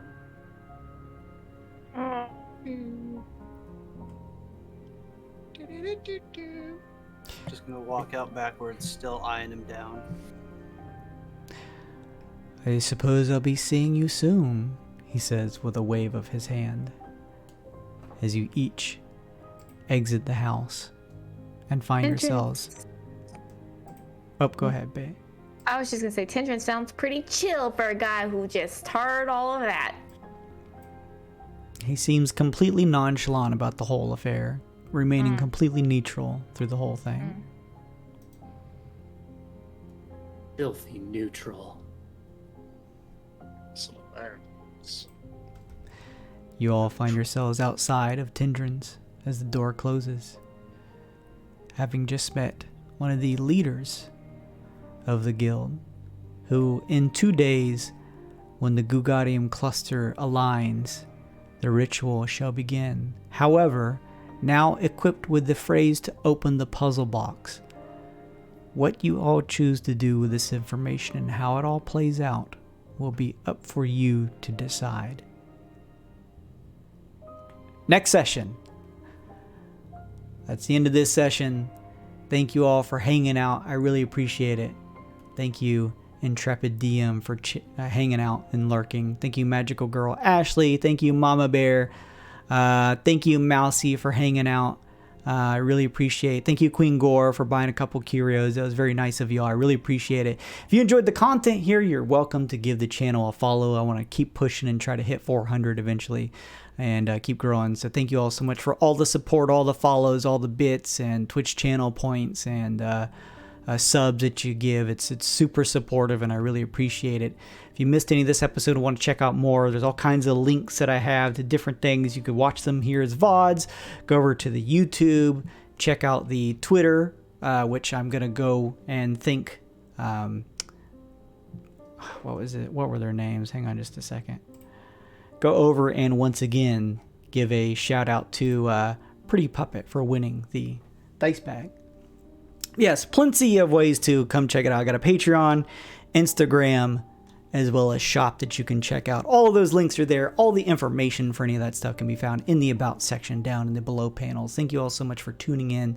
We're over time, so I want to wrap things up quickly here. I really appreciate all my players hanging, sticking around. Not long now, just another session or two, and I think things are going to come to a finale. So we'll see how the party deals with this information they gathered this session next time. Same place, Friday night at 9 p.m. Eastern Time. You can also check out the other streams I do throughout the week, Monday, Wednesday, and Friday. So go check out the stream schedule on the Abouts panel. In the meantime, let me go see if I can't raid someone really quickly here. Let's see. Mozorel. I think she's offline at the moment. Hey guys, it's Billy. Oh my gosh. How about let me see who else is online. I don't see anybody particularly that I could raid that is online currently that I know. Let me see if these people are playing D&D. Intrepid DM lurked earlier, if that helps. Yes, let me just go give him a shout out then. There's like a couple people I follow, but not anybody I've necessarily like checked out their stuff. I know the Intrepid DM from Twitter. There we go. He is not streaming, I don't think, but you should still go check him out. I'm going to post his link here in the chat. Go give him a follow. Check out his content. If you like it, support it. In the meantime, I'm headed out for the evening along with my players. It's late here, but thank you all so much for hanging out. Be back same time, same place next week, Friday night at 9 p.m. Eastern time. Be safe. Make sure and hydrate. Stretch your legs. Don't get COVID. And we will see you back next time. Goodbye, everybody. Bye. Let's look at Master's Guide. Who is the Dungeon Master? Well, the Dungeon Master is a person who plays God in the game. And he controls all the situations. In fact, the books tell him that he is the god of the game.